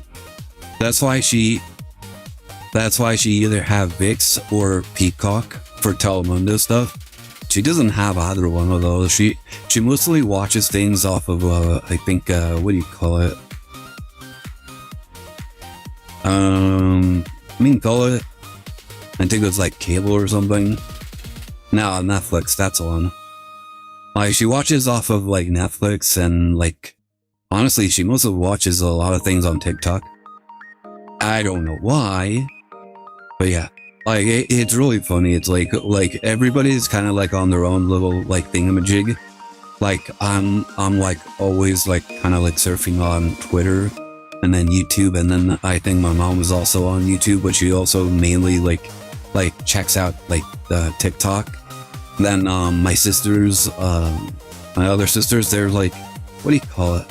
Netflix and antennas? No, nobody watches things on antennas anymore. Like, it's mostly just Netflix.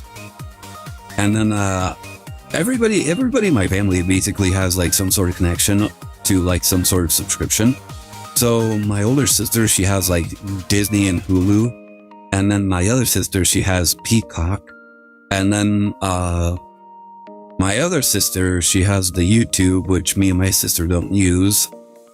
Mainly because like the YouTube plan that they have is like for 4 people, and like my mom and my other 2 sisters already have like the slots, but like we never really cared, so we just had our own YouTube subscription. My brother has Paramount, and we have Amazon. Or at least I have it, and my sister. What does my sister have again? I forget. What do you have again?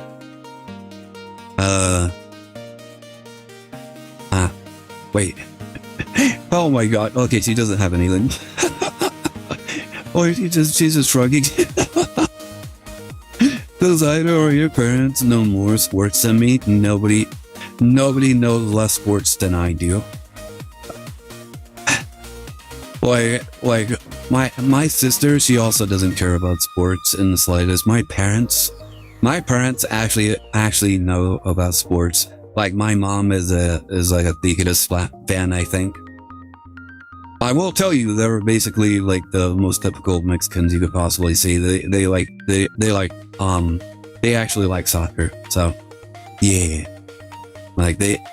if I ask them anything about what teams they support, they'll usually say, oh, Theakus or some shit like that. I don't know.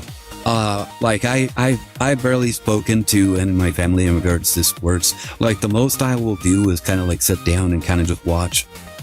And it was really funny because there was actually this one time I got in, like I was invited into like a fantasy football league with my older brother, as well with my cousins, and I think I like paid attention for like the first week, and then I stopped caring. Like I didn't do anything on those. Like I had the app and I just stopped paying attention to it. And my brother's like I hate the fact that you're no longer participating and you're still fucking winning. I'm like, what do you mean? It's like you're like ahead by like X amount of points. I'm like, oh, that's neat. It is like he's like when I literally said that, he got even more pissed off because he's like I hate the fact that you don't care. I'm like, I really don't. Like, it's like, why'd you even join if you don't care? Like, I literally thought it was something else. So what did I mean by that? So I actually watched this one YouTube video about like fantasy football. However, they were on a console, and they actually modded like a football, like the football video game. I don't know which one. It was like NFL whatchamacallit. They just had like a bunch of people kind of like doing the football teams and everything. Everybody had their own team. And they basically just had the CPU kind of like do all the plays and everything, and everybody kind of did better on that. And I thought it was really funny because it looked fun at the very least. And yeah, like when I found out that wasn't what they were doing, I'm like, oh, now I'm less interested. I know this may be an odd question, but I do not know the answer to this question. Just curious, does the fam know that you and I did do this? Yes, they know. They know to some degree. Like my older brother, he actually sponsored one stream. Like he actually sponsored one stream. That was like, I think that was like a year ago. Basically how he sponsored it was he gave me a Pokemon booster box to open on stream. Like he gave it to me. He said like, hey, I got content for you. I want you to open like this box, like one of these boxes on the stream. And I'm like, okay. I'm like, okay, why not? And so I did that like on a Sunday. Hey, thank you so much for the headpads. Hi, Mizu, how's it going? I did that on like on a Sunday. Thanks for the hydrate. I did that, and then so my older brother knows about the stream, and his girlfriend also knows. She apparently she really enjoyed like my stream. Like she was just having fun. She's like, oh my god, eggs! Look, more eggs! And like now my brother hates me because of that. Well, he hates me for another reason, but like he also hates me for that. I'm getting stacked like hatred from him. What else was there? My sister Bellatrix knows that I do this as well. My other sisters, they know, but they also like are kind of like amused with the fact that people even watch us. Yeah, they're like completely in disbelief. They're like, oh my god, do people even watch you? I'm like, yeah, okay, shut up, bitch. Like every single time, at least whenever I mention that I'm doing the stream as well, like they're like, oh my god, did people even watch you? And I'm like, what the fuck, bitch? They're like, I'm like, I understand if they watch Aire, but like you, what the fuck? I'm like, dude, what the fuck? Like, what is your fucking deal? Like my other sister, like one of my older sisters, she doesn't actually care. Like she doesn't actually really care too much. She just asks me like very casual questions every once in a while, and then like She doesn't really like remark too much on it. But like my other sister, she's like the bitch sister. Yeah, she's kind of a bitch about it. Mizzou. Wow. Alright. That should be about time. Thank you all for having me here. I'm gonna go fuck off for the night. Like I really need to sleep, okay? Like I'm like falling asleep right now. But yeah, thank you all for having me. I hope you have a great rest of the stream. I'm gonna switch what I did right now. Probably get something else to eat or drink. Alright, here you go.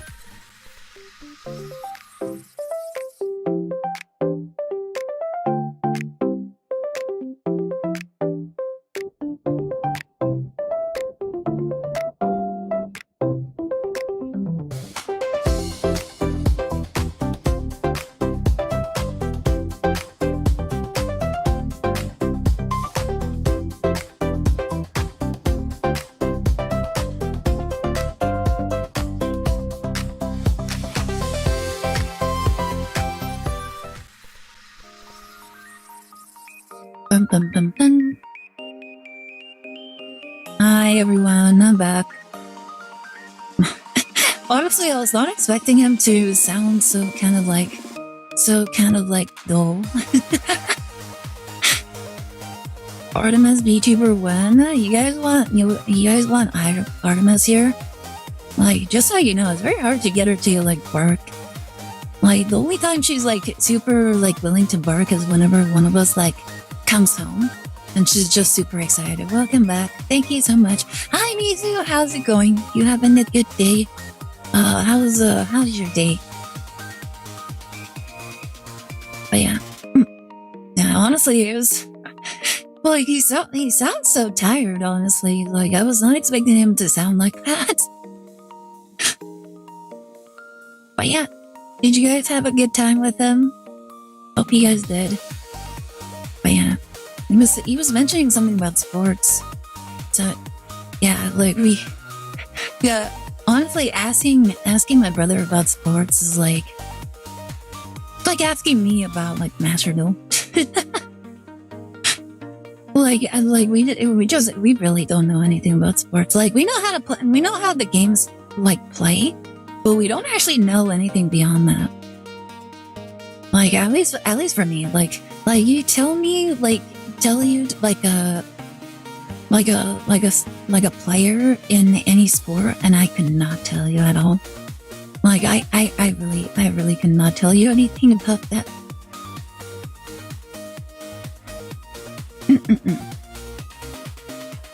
But yeah, how's everybody else doing? Everybody having a good night? Honestly, I feel like we could probably end the stream in a little bit, because I am feeling a little tired. And honestly, like, the fact that, like, it was also kind of disappointing because of the fact that I ended up starting stream like way earlier than I actually planned. But yeah, at least on the bright side, we did get just about every card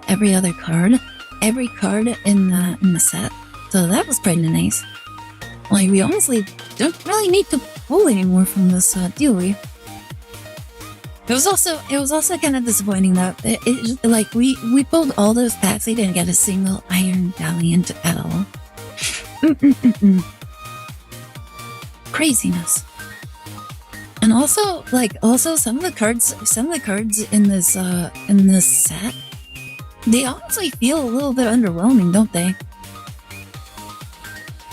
Like, just barely underwhelming. Like, I think the only ones that actually seem like really good are like the iron variants, like the iron boulder, the iron leaf, and the iron crown. Like, those ones, they actually are pretty good. And then Miraidon and Magneton, that actually makes sense. And then probably the only one that sounds like it could be interesting is the Terrapagos. Like, those decks actually sound like they could actually do stuff. And then and there's probably some other decks that are actually pretty okay. But yeah, other than that, I can't really think of anything else. That's good, Ida. We like you healthy and rested. Thank you. Like, I like it when I'm healthy and rested as well. Like, I need all the energy I could possibly need and I could possibly get in order to get through, like, the week. It's also, honestly, I was actually wondering this myself. I actually came into stream kind of like a little dazed. And then like once we actually started doing the gambas, like I actually felt like a huge adrenaline rush. like all of a sudden, like I forgot all about the fatigue. So I'm like, oh, that's cool. I'm actually super excited. Like I'm actually feeling kind of okay. And then now that we actually finished all that, I'm feeling a little sleepy. Maybe you know what? It might actually be time for like some React videos. Unless somebody wants to do some Yordles.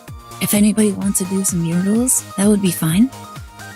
Other than that, yeah, we can just jump over to the React section. Like I know we actually started the stream a little earlier than usual because Celeste basically is like, oh my goodness, I want to see all the cards that you pull. I'm like, oh my god, I need a pull in order for you to go to sleep. like why are you still awake? You need to go to sleep.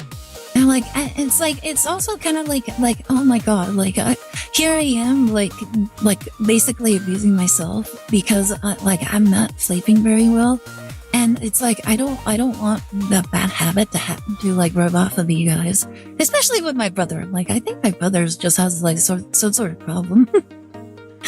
Like he's honestly having like really bad time with like going to sleep. Like there was actually one night I actually woke up early and I was like heading to the bathroom. And as I was like heading to the bathroom, like once I went to the bathroom, like I heard something coming from my brother's room, and then I hear like rustling, like, and then I just hear like some soft rustles again. And I'm like, what the heck is going on in there?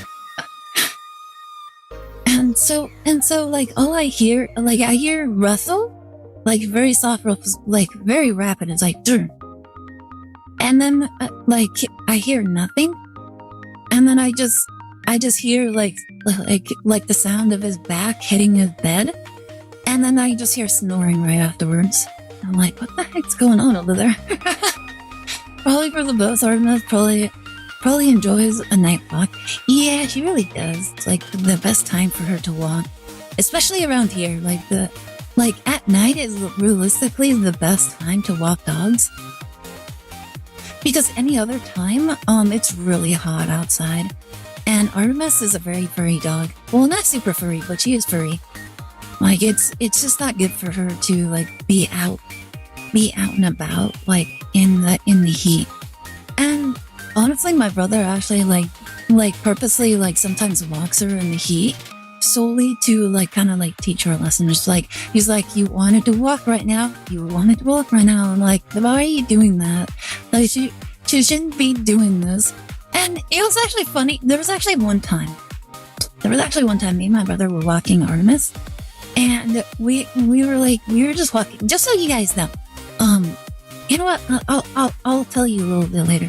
So we were walking our dog, and it was like the middle of the day. And while we were walking, somebody came up to us. They were in their little SUV, and they pulled up. They're like, "Oh my god, is your dog okay?" I'm like. And we're like looking at Artemis, she's just happily like rolling on the grass. And we're like, yeah, she's fine. And they're like, oh my god, but it's like so hot. Her paws must be on fire. And we're like looking at her like, she looks fine to me.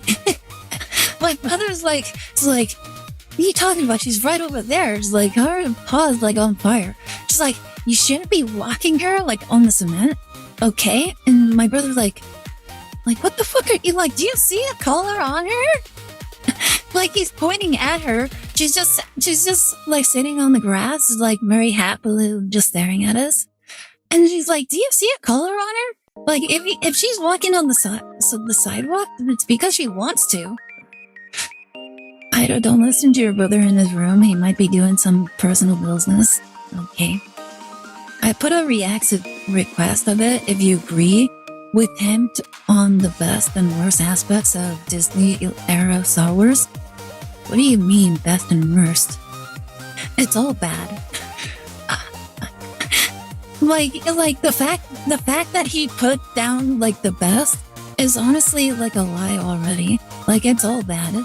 Like what part of Disney like era Star Wars was ever good? Like it's all bad. Like just like Disney needs to go out and just like erase all of Star Wars. I'm just kidding. There are some okay things, and like the best is probably like he has to cope like super hard in order for it to actually be like to justify it. Like even like the only thing that actually was good in Star Wars was how like the lightsabers looked. That's it. Like how the lightsabers looked. That's it. Like the lightsaber battles were terrible. Like it was obvious that they didn't know like any of the forms. They don't know like how Jedi fight and all of that. Hear me out, dog shoes. She doesn't need dog shoes. She walks wherever she wants. Like she walks wherever she wants.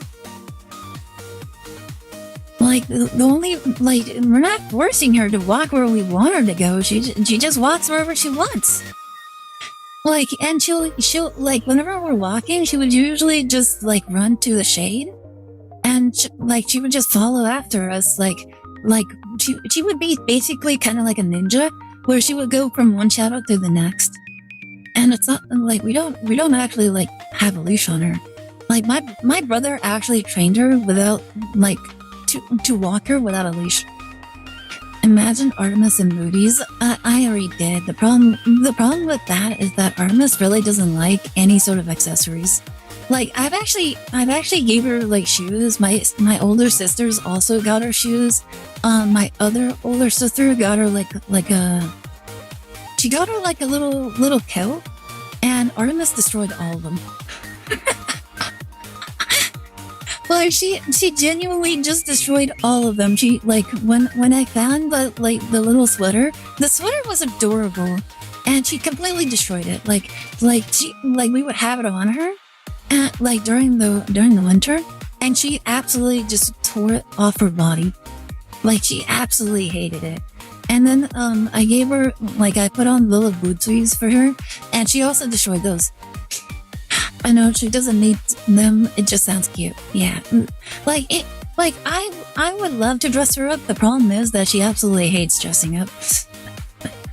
Like she really does not care for them in the slightest. So yeah, I would dress her up, but she would just destroy them. And those things are at some point, like the more you get her, it's like why do I get you these days?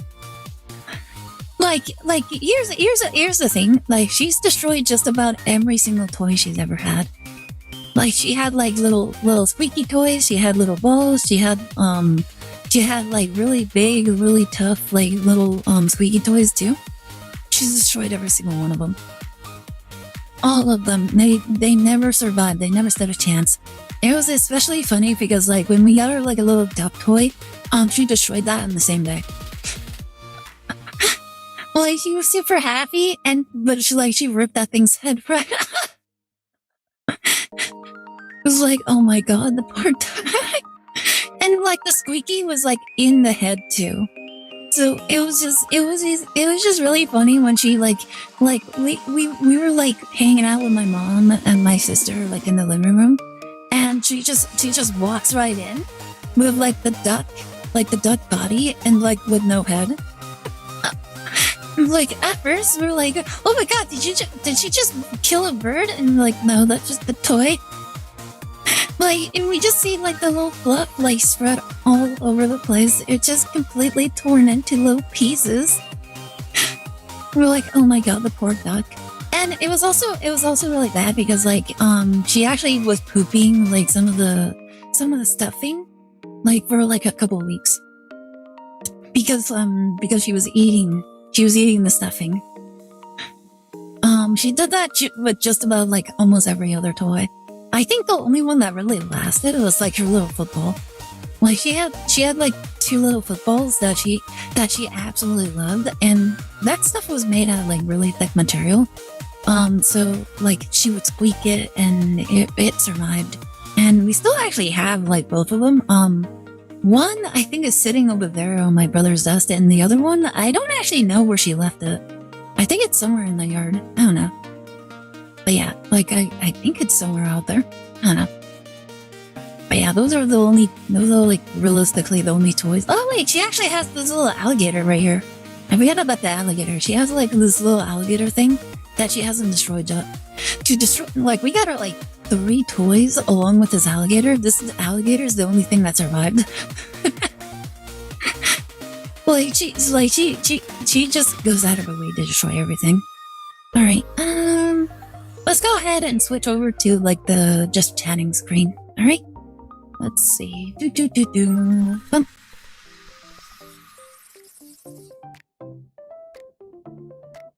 All right, let's go ahead, switch this.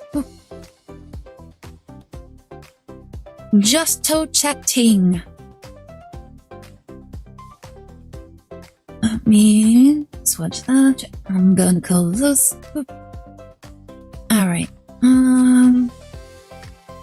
Let's see.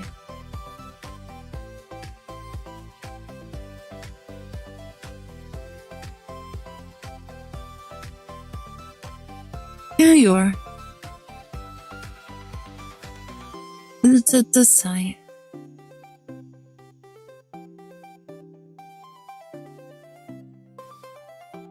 Alright. Might as well watch this, see what wrong opinions he has about Star Wars. Well, like, it would be really funny if, like, everything he said is completely disagreeable, but I don't really believe that everything is, like, super disagreeable. Give me a second. Boom. Alright, boom, and here you go.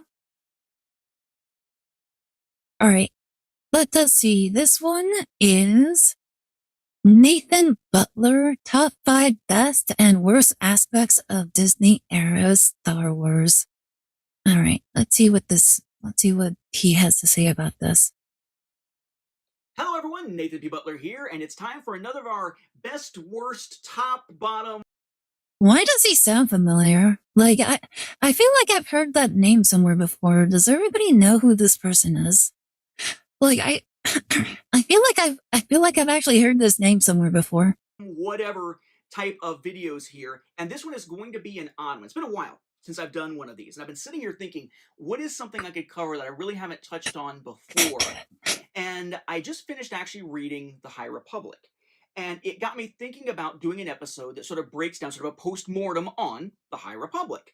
And in thinking about that, it started me thinking I mainly watch him for the History of Star Wars home media library videos. I don't know. I feel like I've heard this name somewhere before. In this Disney era of Star Wars, beyond just, hey, let's do a retrospective type of thing. So I thought here is we could do an episode of this top whatever series, where it's basically the top 5 and bottom 5, or the top 5 best and worst things about the Disney era of Star Wars, or Disney picking up Star Wars, or however you want to put it here, at Disney's involvement with Star Wars. Because there's some great things that have come out of it, there are some very poor things that have come out of it, and I have my opinions on that stuff and never really get a chance to talk about it too much outside of Q&A videos. So I figure, let's do a video like that, but I'm not going to do 2 videos. If I say, here's a video on the best things about the Disney era, I will get all the Disney haters coming out and crapping all over it. If I say, here are the worst things... Hey, engagement is engagement, okay? Like, you're gonna get them no matter what you do. I will have, well, them coming and being like, yeah! But also people coming out who are the Disney purists who are going to be bashing it. So let's combine them together. Let's take an objective approach here, as I typically try to do, but this time, let's actually take that a step further, and instead of having parallel videos, have one. So I'll be alternating back and forth as we count down from 5 to 1 on the best and worst things to come out of the Disney era. And prefacing this, this is just my opinion, and actually, Isn't it crazy how like they're like these are the same people, like the people that like really mad at like the Disney era, like Star Wars. They're also the same people that absolutely hated and despised the prequels, and they were always like, "Oh my goodness, the original trilogy was better in every way. Like the prequels were so uninspired." And then they saw like the sequels, and they're like, maybe the prequels weren't that bad. Well, like I always thought that was really funny. Like my brother and I always thought that was like the funniest thing about like about Star Wars. It was always so funny to kind of see like that walk back. not only will my opinion possibly diverge with yours, my opinion might diverge with my opinion on a different day. Honestly, I don't know that the order of these is as set in stone as it would be for some of the other top lists that I've done, and there are probably other things I could include here as best and worst that might even supplant these, but just sitting there thinking about this, these are the things I came up with as the best and worst things in my mind coming out of the Disney era of Star Wars. So we'll start with best and go from there. That does mean the last one we're going to see is going to be a worst, which might end us on a negative note, but hopefully we'll take this in the balanced form that it is meant to be. So, first thing, number 5. I would be surprised if this actually ended on a positive note, or even began on a positive note. But we'll see. Out of the Disney era is true Star Wars comic crossovers. Marvel is always known for these massive crossover type events that they do, but Star Wars comic crossovers under Dark Horse Comics. Am I the only one who doesn't super care too much about comic crossovers? Like I'll be honest, I never really cared too much about those. Like I wouldn't say that like I was like super for it, but I also didn't really super care about it. Like I wouldn't say like it was amazing or anything like that. It's kind of like I don't know how to explain that. It's just I never really cared. Well, if it worked, that's awesome, but it's not like I always said, oh, I kind of wish that they crossovered with this, or they did a joint thing with this. Like I never really like wanted something like that. You're not the only one? Okay. Like, yeah, it's like, I don't really care. It wasn't quite a crossover type of model. Characters were in that shared universe. You'd constantly see characters showing up in one story after they'd appeared in another story. That was just the norm because it's a shared universe. But other than Vector, we really didn't get a dedicated crossover story that says it begins in this series, goes here, to this series, then to this series. It is one long story. And even then, there was a through line to it, but because they were different eras in some cases, it was more like here's a chapter of this, chapter of this, chapter of this as you move from series to series to series, rather than actual interweaving in most cases. Well, in this case, I also know him for the big involvement of the fan project back then, the Star Wars Timeline Gold. How have I ever heard of that one? With Marvel, they've really done kind of a Marvel-ish thing and done quite a few crossovers. You have a Vader Down as that initial crossover, and then you have giant stuff like War of the Bounty Hunters, Crimson Reign, and so on. So it's pretty cool to see them actually interweaving that. It does give you a reason to follow each series, and it gives each series a reason to have logical reasons to go into and out of that type of crossover rather than it just being shared characters. Because if it's just shared characters, you may find what's happening in one story over here might contradict another story over here, or at least be different enough to be like, wait, if these are around the same time, how are they doing this when they're doing this? Are they running back and forth constantly? Do they ever have time to go to the bathroom? That happens a lot in Marvel, but not with a true crossover where they're actually keeping track of where everyone is at any given time to make it make sense. So I think that was a good thing. Okay, so that's what they were talking about. So basically, they're basically connecting like all of the stories in the Star Wars universe, which I guess that makes sense. Yeah. I would say they're connecting all the pieces of the puzzle and making it make sense, I would say that was actually pretty good. Yeah. Like, because they're like, my brother and I, we've actually been like listening to like, some of the Star Wars timeline. And quite frankly, it's actually very fascinating. Like the whole like Star Wars timeline from like, apparently there's like over 220 million BC, like 20 million years. I think it's like 25 million years of like Star Wars history that exists in the universe. And it's actually very interesting how like it all started. Like the whole idea is like like it all started with like the mini Chlorians kind of just existing in the universe, like the force.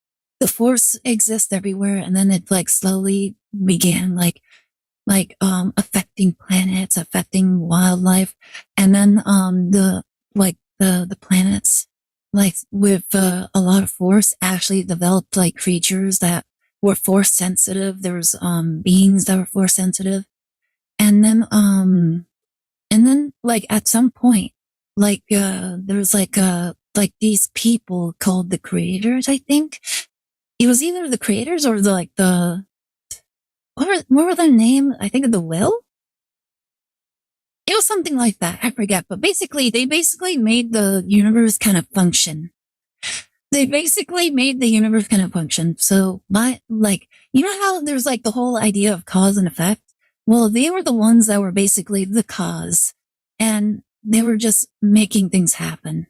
Yeah, the extended canon is crazy before Disney even touched Star Wars. I know, it was actually very interesting. And yeah, like there's like a bunch of people on YouTube that actually like spread the whole thing, like kind of like explained everything from like this time to this time to this time and so on and so forth. And it was so interesting because there was actually like a period in Star Wars canon where there was actually an empire that spanned throughout the entire galaxy and lasted for like 800 years. Isn't that wild to be under an imperialistic rule for over 800 years? And then it just all vanished. It all vanished overnight. And it was so crazy how it all happened. Because so 800, like for those 800 years, there was actually a race of, dark side users, and they were like crazy fanatics. They were like hardcore, kind of like Sith-like, beings. And they actually utilized advanced technology that utilized the energy of the dark side of the force in order for all their ships, all their weapons to function. And so they basically had tactical nuclear powers, nuclear power like technology that only functions if you knew how to utilize the dark side of the force. Anybody that was not force sensitive could not use any of their weapons. And so, like, they actually ended up ruling over the universe for 800 years, enslaving every single race. And then all of a sudden, like, just out of nowhere, like the beings that were like the dictators, they all suddenly just lost access to their dark side of the force. Like, they just lost it. It's as if they had it one day and then it just all vanished. And because all their technology like solely relied on the ability to utilize the dark side of the force, they lost every advantage they had against every single race. Like their massive spaceships no longer functional. They were basically like coffins for anybody that was unlucky enough to still be in them. And then their weapons, their guns and everything, they required dark side force in order to be used. So the planets, like the inhabitants of all planets, just rebelled completely against them. Yeah, good old karma. Yeah, it was karma justice. It was really funny because like every single race that they had enslaved were still very primitive in terms of the like technology. And because like all the equipment that these invaders had, that like it ran on dark side force, so they couldn't even use like the technology that they had. And like when they saw that they were panicking and they were like in utter chaos, they all like every planet started to rebel. Like the Wookiees, the Sith, the Twi'leks, all those people, they started to rebel against them. And like they just rose up to arms with like their primitive weapons, and they just slaughtered all of them. Like every single one. They were just sick of the rule, and they just wanted all that years of payback all at once. And then they like the last remnants of the alien invaders, they all returned back to their planet, and they all started like blaming each other. They started like they basically went crazy, and they went from a highly advanced technologically advanced race to being primitive like savages on the planet. And they basically just started fighting over land, women and everything, like against each other. And like they basically lost everything they ever had. So yeah, that was actually a very interesting story. I thought that was really cool. I'm like, oh my goodness. Yep. That was what happened. And then eventually like people kind of just got together and created like the first republic. Or at the very least, I think they like fought each other for a while. Anywho. Coming from the Disney era, the Marvel comic crossovers. Speaking of Marvel comics, so that brings us to our number 5 for the worst thing about the Disney era. And to me, that is way too much fixation on the original trilogy era in the Star Wars comics. Holy Sith. They spent way too long focusing in on the era between A New Hope and The Empire Strikes Back. Not only... You know what? That's absolutely kind of true. I will say that is actually kind of true, because like they have so much. They literally have 25,000 years of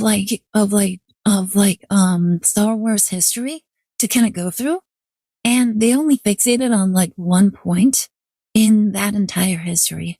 Like I said, like if they actually made something in terms of like the alien invaders, like all that time, like 20 million years, like 20,000 years, like in the past, I think that would have made for like an interesting like story to like kind of share. But they didn't. They mostly focused on like original trilogy stuff, and I think it was mostly because they were like trying to nostalgia bait a lot of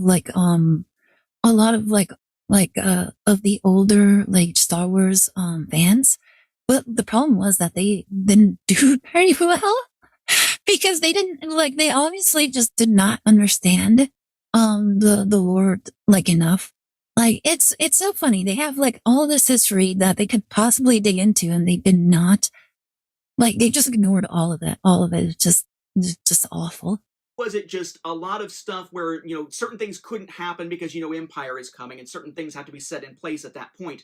But also just so many of the story beats, they were new for canon, but they were in some ways retreads or reimaginations of some of the type of things we knew must happen that we'd already seen ad nauseum in the Legends continuity. Legends spent even more time fixated on the original trilogy. There's probably already books that exist. What is this?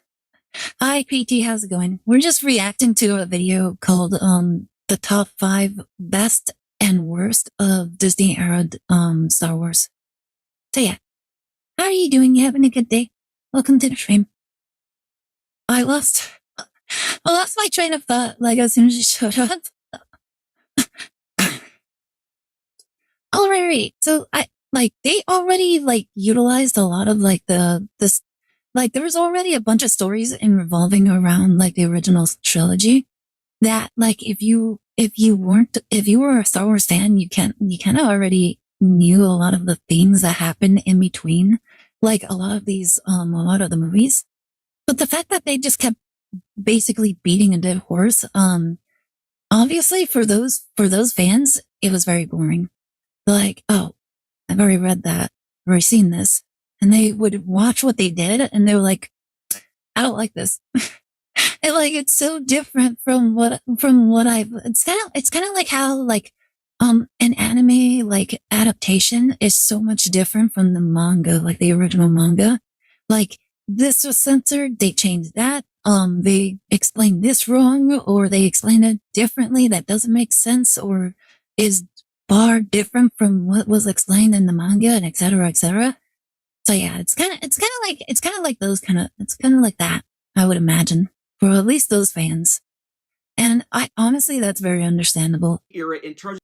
You know, it's also kind of like how like Harry Potter fans are with like the movies and like the book series. They're like all the people that actually read the original books. They're always like, oh, the books were so much better than movies, etc. Like I don't actually know. I read I read some of it, but I never actually read all of it. So I would just imagine that they're probably right to some degree. Just the sheer amount of stuff in there, a bunch of throwaway stories in most cases don't really matter. It's hard to figure out where they even fit in relation to each other. It's kind of a mess in that era. But at least they were doing that still for years while they were doing other stuff. Whereas in this case with Marvel, they really, in most respects, fixated on that era and then fixated on between Empire and Jedi. There were other series, yes, but for their main line, the big name series, those are primarily what they were focusing in on. And it was just too much at that point. Give us more stories. Or if you want to fixate that much on the. Yeah, it was oversaturated. Honestly, like that's one of the things that like massive corpos just don't understand is that when you oversaturate like one part of like a franchise, people get tired of it. It's basically like Hollywood fast food. Like you might be able to ingest it for like some time and tolerate it, but at some point you're gonna get bored with it and you're gonna be like, okay, that's fine, but like what else is on the menu? Original trilogy, okay, fine, but give us more building in other eras in depth, which it really didn't do too much until the High Republic, which wasn't really a Marvel thing, that was a broader publishing thing.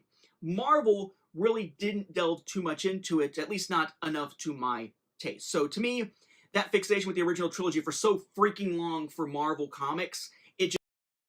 You know what's really annoying? You know what's really annoying about like the idea of them like tackling different points in the Star Wars history is that they actually did it, and it like the one time they're like, you know what, we should totally like focus on a different period of time in the Star Wars universe, and they're like, you know what, that sounds like an amazing idea. Let's name it The Acolyte.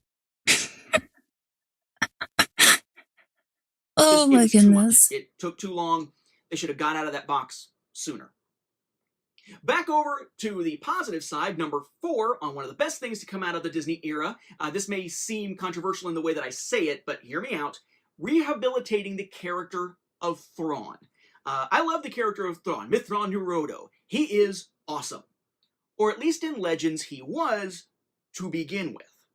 The thing that happened in Legends was he almost went through, to some degree, what was criticized about Luke, right? You may remember that in A Spectre of the Past, Vision of the Future back in the day, there was kind of this conversation between Luke and Mara about how he's sort of treated as this godly figure, that he can do no wrong. He's super powerful and whatnot. And to some degree, he'd been building for a while within the lore of the Star Wars universe, in the Legends continuity, as kind of being this very powerful character that oftentimes didn't have as many flaws as he probably should have had. And it was actually addressed with Mary Sue character, another Mary Sue. Like you have to give the characters flaws, otherwise people have trouble like relating to the character or identifying in any sort of way with the character. in the storytelling.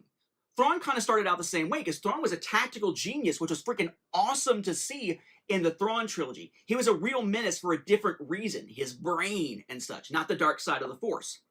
But then each time he showed up later, chronologically earlier, but later in terms of publishing, it was like the dude was all-knowing, right? It wasn't just he looks at the chessboard, knows what you're doing, and can plan a few steps ahead. It was instead that before the game even starts, he understands the entire chessboard. There's no point in you even playing, right? As Lawnmower Man. Oh my god. Why does this sound like Yu-Gi-Oh? It's like, they actually know I know you can win. I'm not gonna play because like once you finish your combo, I can't play the game. So I'm just gonna go over there, get a drink of water. Like it honestly does sound like this. Or the Lawnmower Man film said, "I am God here."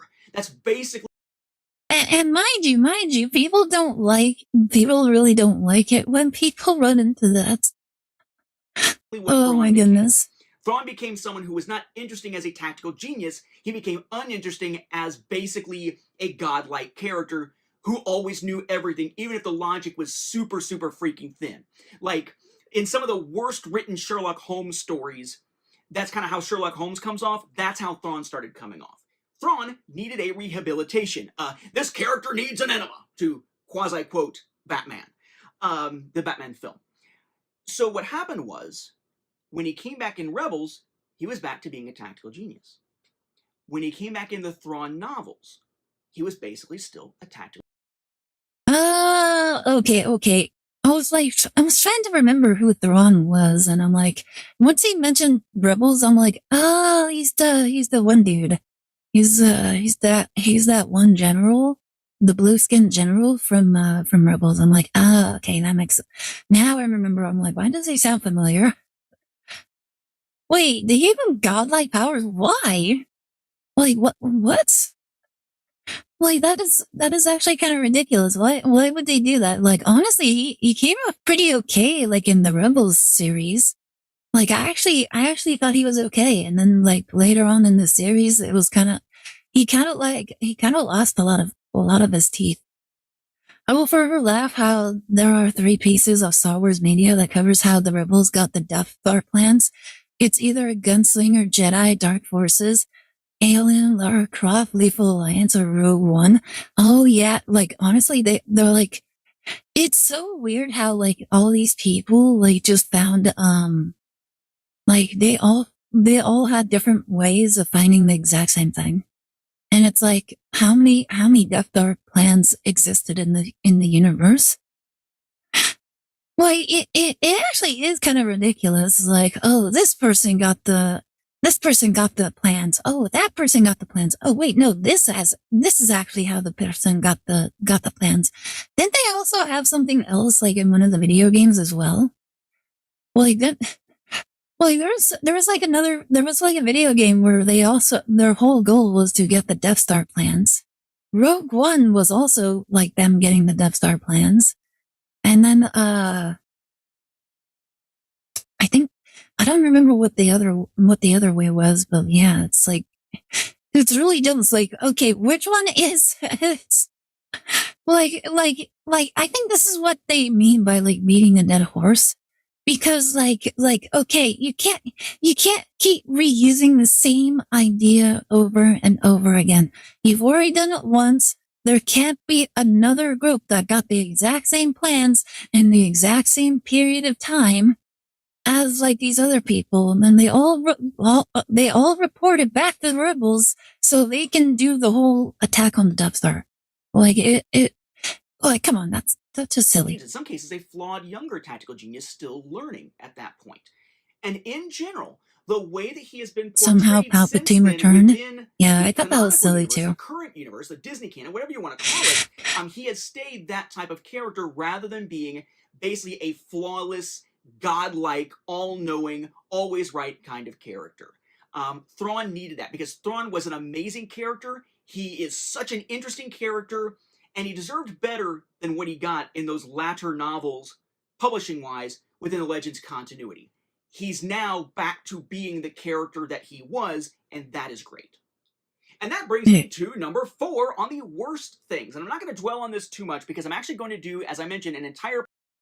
Honestly, one of the other things that I actually really liked in Rebels was the Mandalorian girl, Sabine. I actually liked her in Rebels. Like, she was like one of my favorite characters. And then like when they got to like the live action, they ruined her entire character by basically making her force sensitive. And it's like, why did you make her force sensitive? Like, I don't understand. She's Mandalorian. She was actually a really good fighter. Like, why did you have to like make her force sensitive on top of that?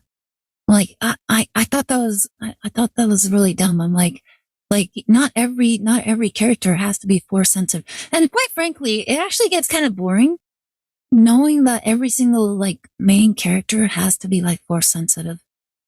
Like, I thought that was, I thought that was really dumb. It's like Ezra was the Jedi, Sabine was the tactical explosives expert. Um, then you had the pilot, you had the Jedi Master, and then you had the big strong guy. Like everybody had a role, everybody had like a purpose, and then all of a sudden, like Sabine just suddenly just like all of a sudden she just force sensitive now. Like it seems too silly. It's like she was like how old? Like during that time, she was like over 20, and she just barely they just barely realized that she was force sensitive. Like it's too unbelievable to me. Mm-mm-mm.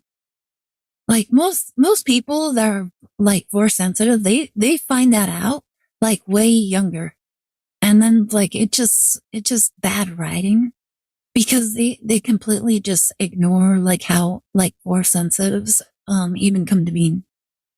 Post-mortem video on my thoughts related to the High Republic Publishing Initiative.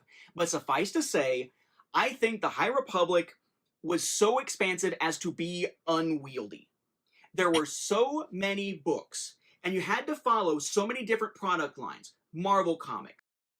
If I remember correctly, with the Palpatine thing, Palpatine actually had like the whole thing with like the clones, kind of like set and ready, like before the Clone Wars even like came into fruition.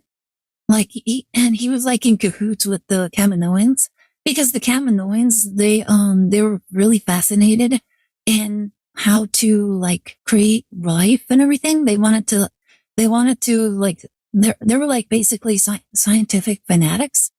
That their only goal was to like obtain higher knowledge. And so they didn't really like science really has no morality.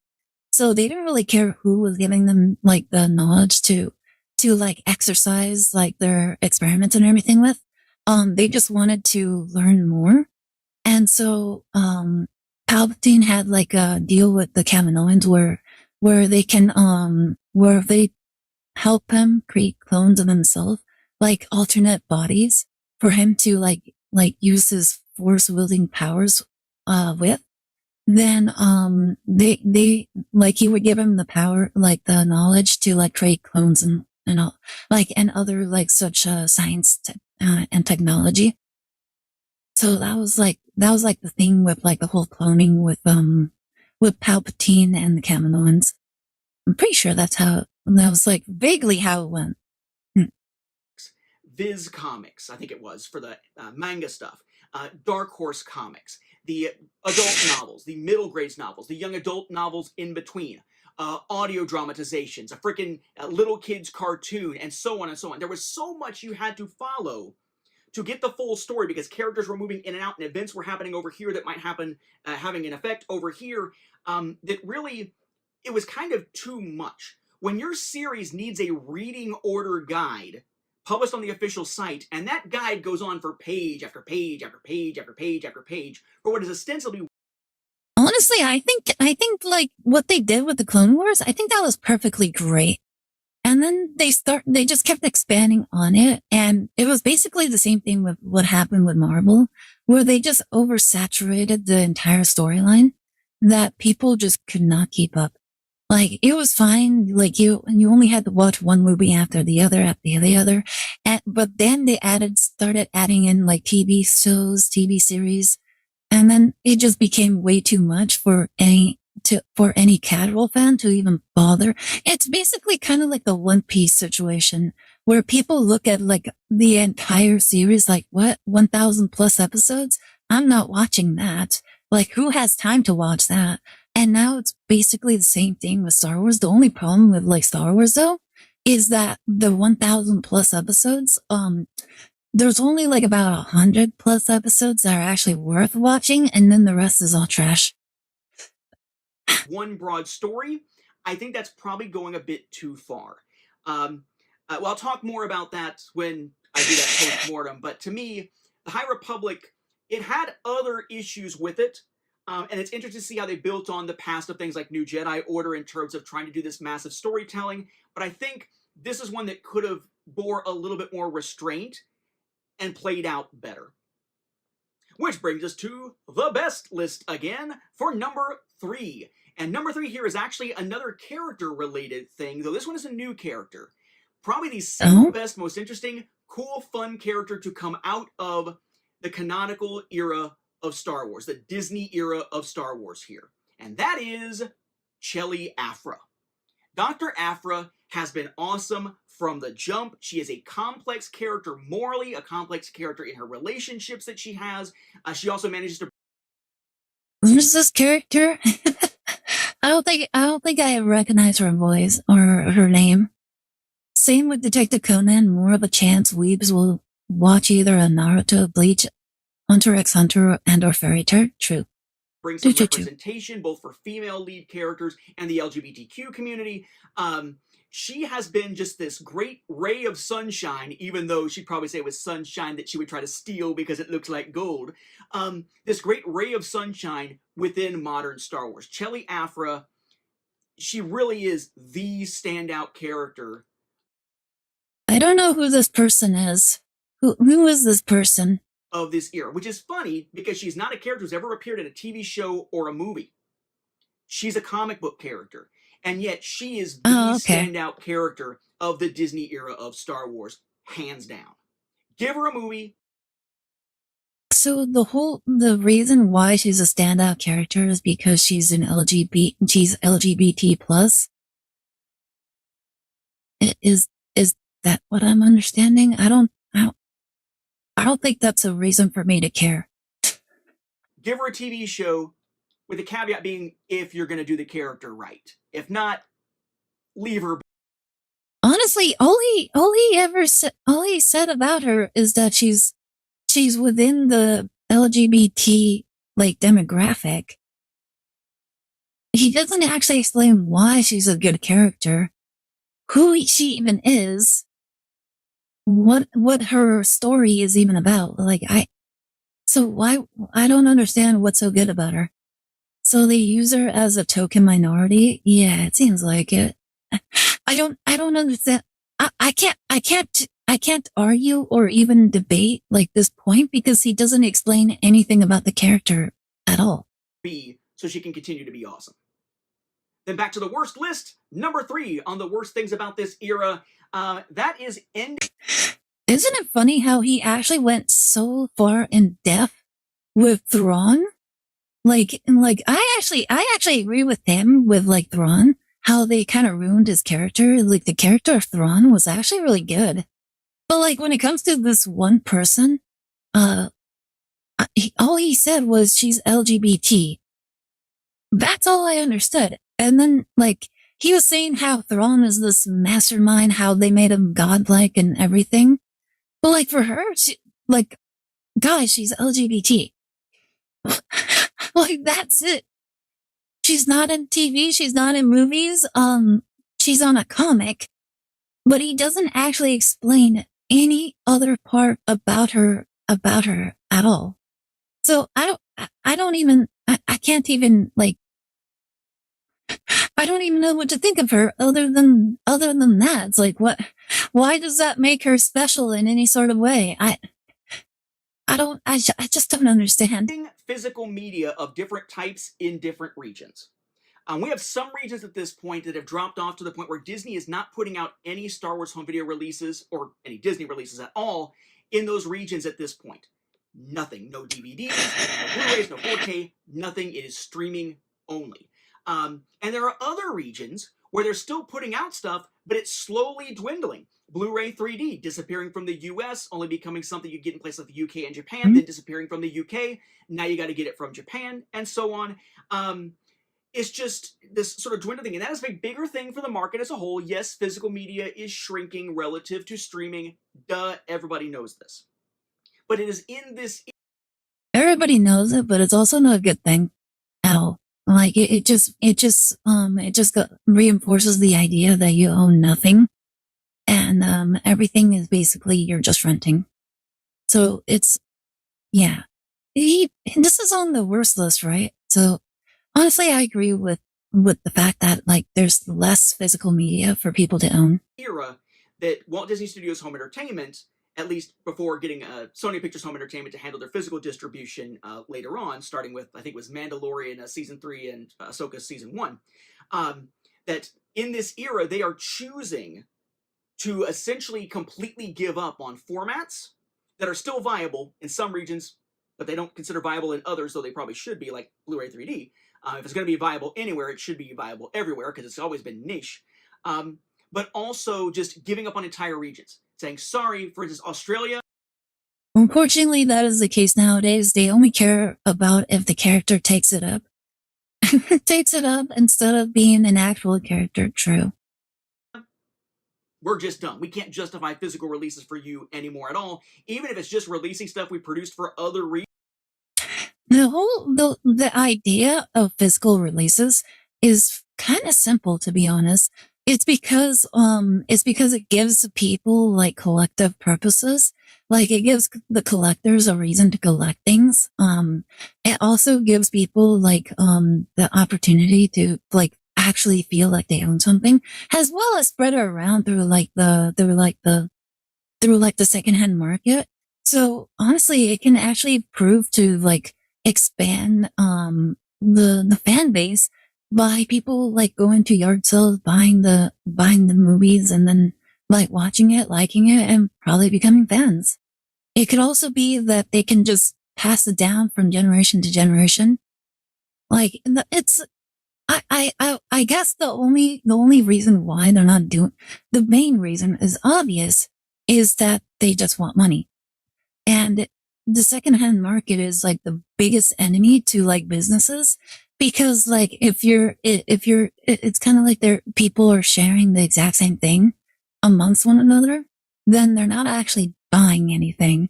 If it's digital, then everybody has to eventually buy it. Like they have to buy it to access it. And they can also squeeze it out by putting in subscriptions, making sure people that buy the subscriptions eventually forget about the subscriptions. And then like that's the whole business model with like subscriptions. So it's all about money. And honestly, it kind of makes sense. And just slapping your ratings on them. We give up. I give up. We're done. That is a bad sign for physical media in general. And I think it's a bit premature to have Disney be the ones doing this so early. There are plenty of other companies still releasing in regions where Disney has basically abandoned their audience there. And that doesn't seem to be something that's going to ever change back, unfortunately. That then brings us back to the best list. And honestly, the first two, number 2 and number 1 here on this list, I kind of think are almost interchangeable. I really don't know which one to put first, but I'm going to go with what my gut instinct is right now. It's actually different than what is on my screen here when I wrote this stuff down. And that is, number 2, best thing to come out of the Disney era is new Star Wars movies. We knew when Lucasfilm was sold to Disney that it meant more Star Wars movies were coming. Lucas had originally only... Like the only thing that came out during Disney era that was actually pretty good, that was a movie, was Rogue One. But that one was already under production when Disney like bought the rights. So Disney barely had any hand in its creation. Oh, at the very least, I think they just distributed it, and then everything after that, it was just a disaster. Like I remember Final Fantasy 16 having a gay character who was actually cool. Like so cool and involved in the story. Also, his boss battle was pretty cool, but so many people go, yippee, a guy who likes dicks. Japan is not pedos anymore. Oh my god. Maybe The Force Awakens. The Force Awakens. No. Like, The Force Awakens was good at first. When people like were just hyped, like the initial hype for The Force Awakens was solely because people thought, people were just excited that there was actually a new movie that was coming out. And then after the new movie, hype, kind of ended, people kind of rewatched it, and they were like, why did I like this so much? And yeah, it's like, it wasn't like it took people a little while, like the whole FOMO to kind of die down for people to kind of realize, oh, this movie wasn't nearly as great as I thought it was. Intended to make one only because he thought he could just barely get one made. But then once it comes out, he starts talking about how what we think of now as A New Hope is episode 1 out of 12. Then it becomes, no, actually what I meant was it is episode 4 out of 9. And then later it's, well, I only ever meant to produce 6 of them. I don't know what this 9 talk is all about, which is bullshit. And then later, when Disney picks it up, it's the, well, I always ever said. Liked it because of reimagining A New Hope. In quotes. Yeah, I don't like that. For me, that's just a lack of creativity. And not only that, but it basically snuffed, Luke Skywalker, kind of, by removing him completely out of the story, putting in another character, which it would have worked fine. If they focused on another character, that would have worked fine. But he didn't, Luke Skywalker, kind of just vanished. And then, the whole, New Order, thing, it was very confusing. It's like, wait, what happened to, the Republic that Princess Leia was, forming? And, what about the Jedi that Luke was training? Or was supposed to train? And why is there still chaos when supposedly peace was supposed to return? And yeah, it makes sense. You need a villain, but why is it that the Republic, the New Republic, basically are still underdogs when they were supposed to be restoring order to the galaxy? And not only that, but it's years into the years since the first since the original trilogy ended. And it's how did this happen? And yeah, it's it was they cut out huge chunks of story that they could have filled in a little bit better. And then I didn't really mind Rey all that much at first, because she was just trying to get off the planet and everything, which was fine. That would have been fine. But then they basically just copy pasted the whole New Hope. The whole story was she finds the Millennium Falcon, gets off Tatooine, becomes Jedi, and then she's fighting with the rebels, and so on and so forth. And then eventually they have to destroy the Death Star again, which is okay. Yeah, it was pretty much A New Hope, beat to beat. But we got emo teenager Anakin 2.0 that people thirst over. Yeah, Kylo Ren. Kylo Ren was actually very interesting, and I think a lot of people liked his design. And then, and I honestly, I think I love the whole mixed reaction when it came to the face reveal, where people were so either people really liked Kylo Ren because he was really attractive, or they hated him because he didn't look evil in the slightest. And his acting really kind of showed that he was forcing himself to see himself to kind of sound as evil as possible. And it really didn't work too well for him. If anything, he kind of sounded like a little bit more of a whiner than Anakin was. Anakin was also a whiner, but he was here's the thing, Anakin, it made sense for Anakin to be that way because he was what's the word? He actually grew up in a very rough homestead, where he was the only child of a woman who was a slave. And then like Kylo Ren, he grew up in like loving parents. He had an uncle that was training him in the Force. And like, why? Well, like, so why would he be so easily tempted to the dark side? Like, it really, like, a lot of people didn't make a whole lot of sense of that. It's like, wow, you just turn over a leaf so easily? What? Like, it was actually kind of, it was pretty weird writing. Like, there really should have been a lot more to it than that. I wouldn't make any more, not that somebody else couldn't, and we get the Disney era films. Of course, they were going to make new films. That's why you purchase Lucasfilm, to use their assets to make new films of those franchises. That's where the money is, in a large degree. And say what you will for the sequel trilogy. We will touch on that here in the very next item on the worst list. But say what you will for the sequel trilogy, or Solo, or even Rogue One, though to me, Rogue One is the standout current live-action Star Wars film. It is the one that I think is my favorite out of all 11 live-action films, at this point, at least, that are released. Say what you will, but before the purchase of Lucasfilm by Disney, there seemed to be zero chance of us getting another live-action Star Wars film, at least until Lucas passed away and the rights went to somebody else, perhaps at that point. Instead, Star Wars came back to theaters and has come back to theaters 5 times since. As soon as Mandalorian and Grogu comes out, we will have as many live-action Star Wars films How's under it going? the Disney banner as... Welcome to the stream. We're just watching a video on like the 5 worst and 5 best things that came out of Disney Star Wars era. Yeah, I'm good. I'm glad to hear that you're good. Yeah, welcome to the stream. Anybody new to the stream? I'm Aire Astor, engineer, TARP, BBC, Vtuber. I am one half of the Vtubers you will see on this channel. Welcome.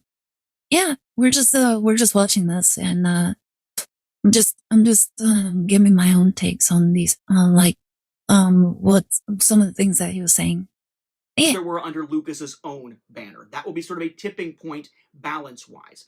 Kind of getting us to that balance point where anything beyond that starts tipping more live action into the Disney era, which I'm sure you already could have figured out from me saying that. I just felt that was odd phrasing, so I decided to explain when I didn't need to.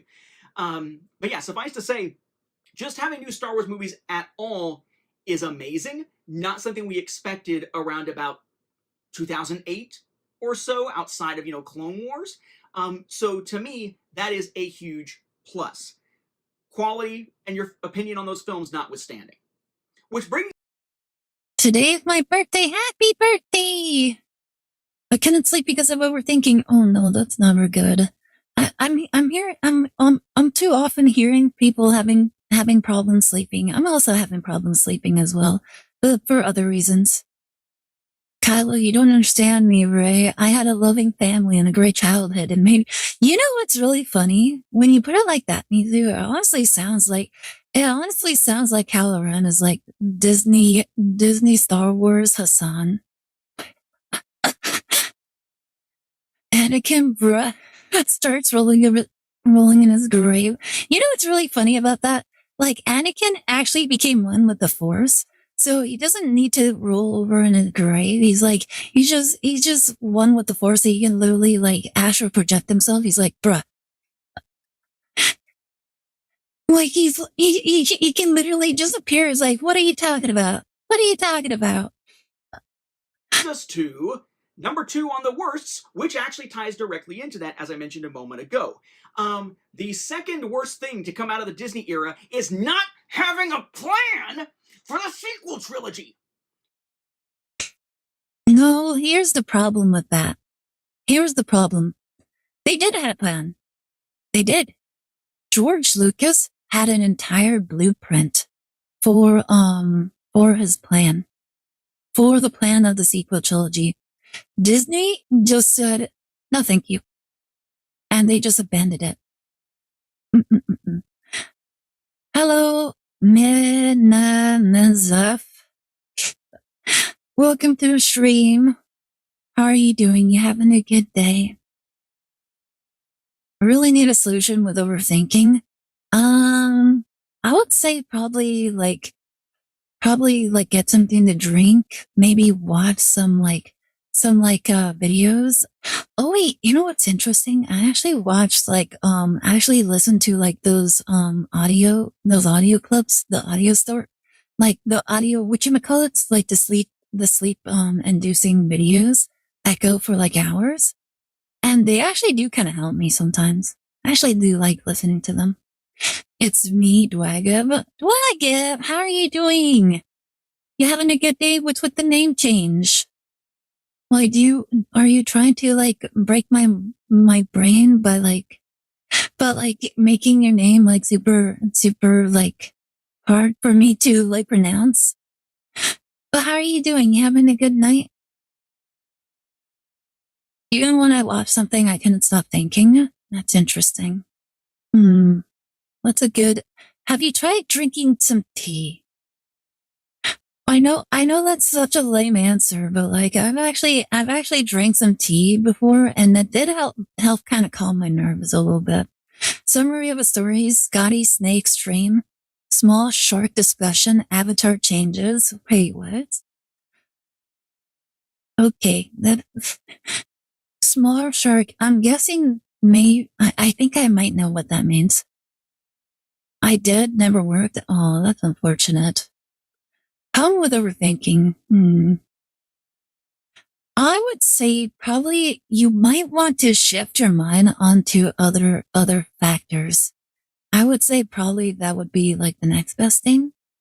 Probably like try to find a way to distract your mind. Either probably listening to music or probably watching like some other videos on like topics that you find interesting. Maybe probably put your hands to work, like doing like, you could probably put it to work by like constructing like Gunpla models.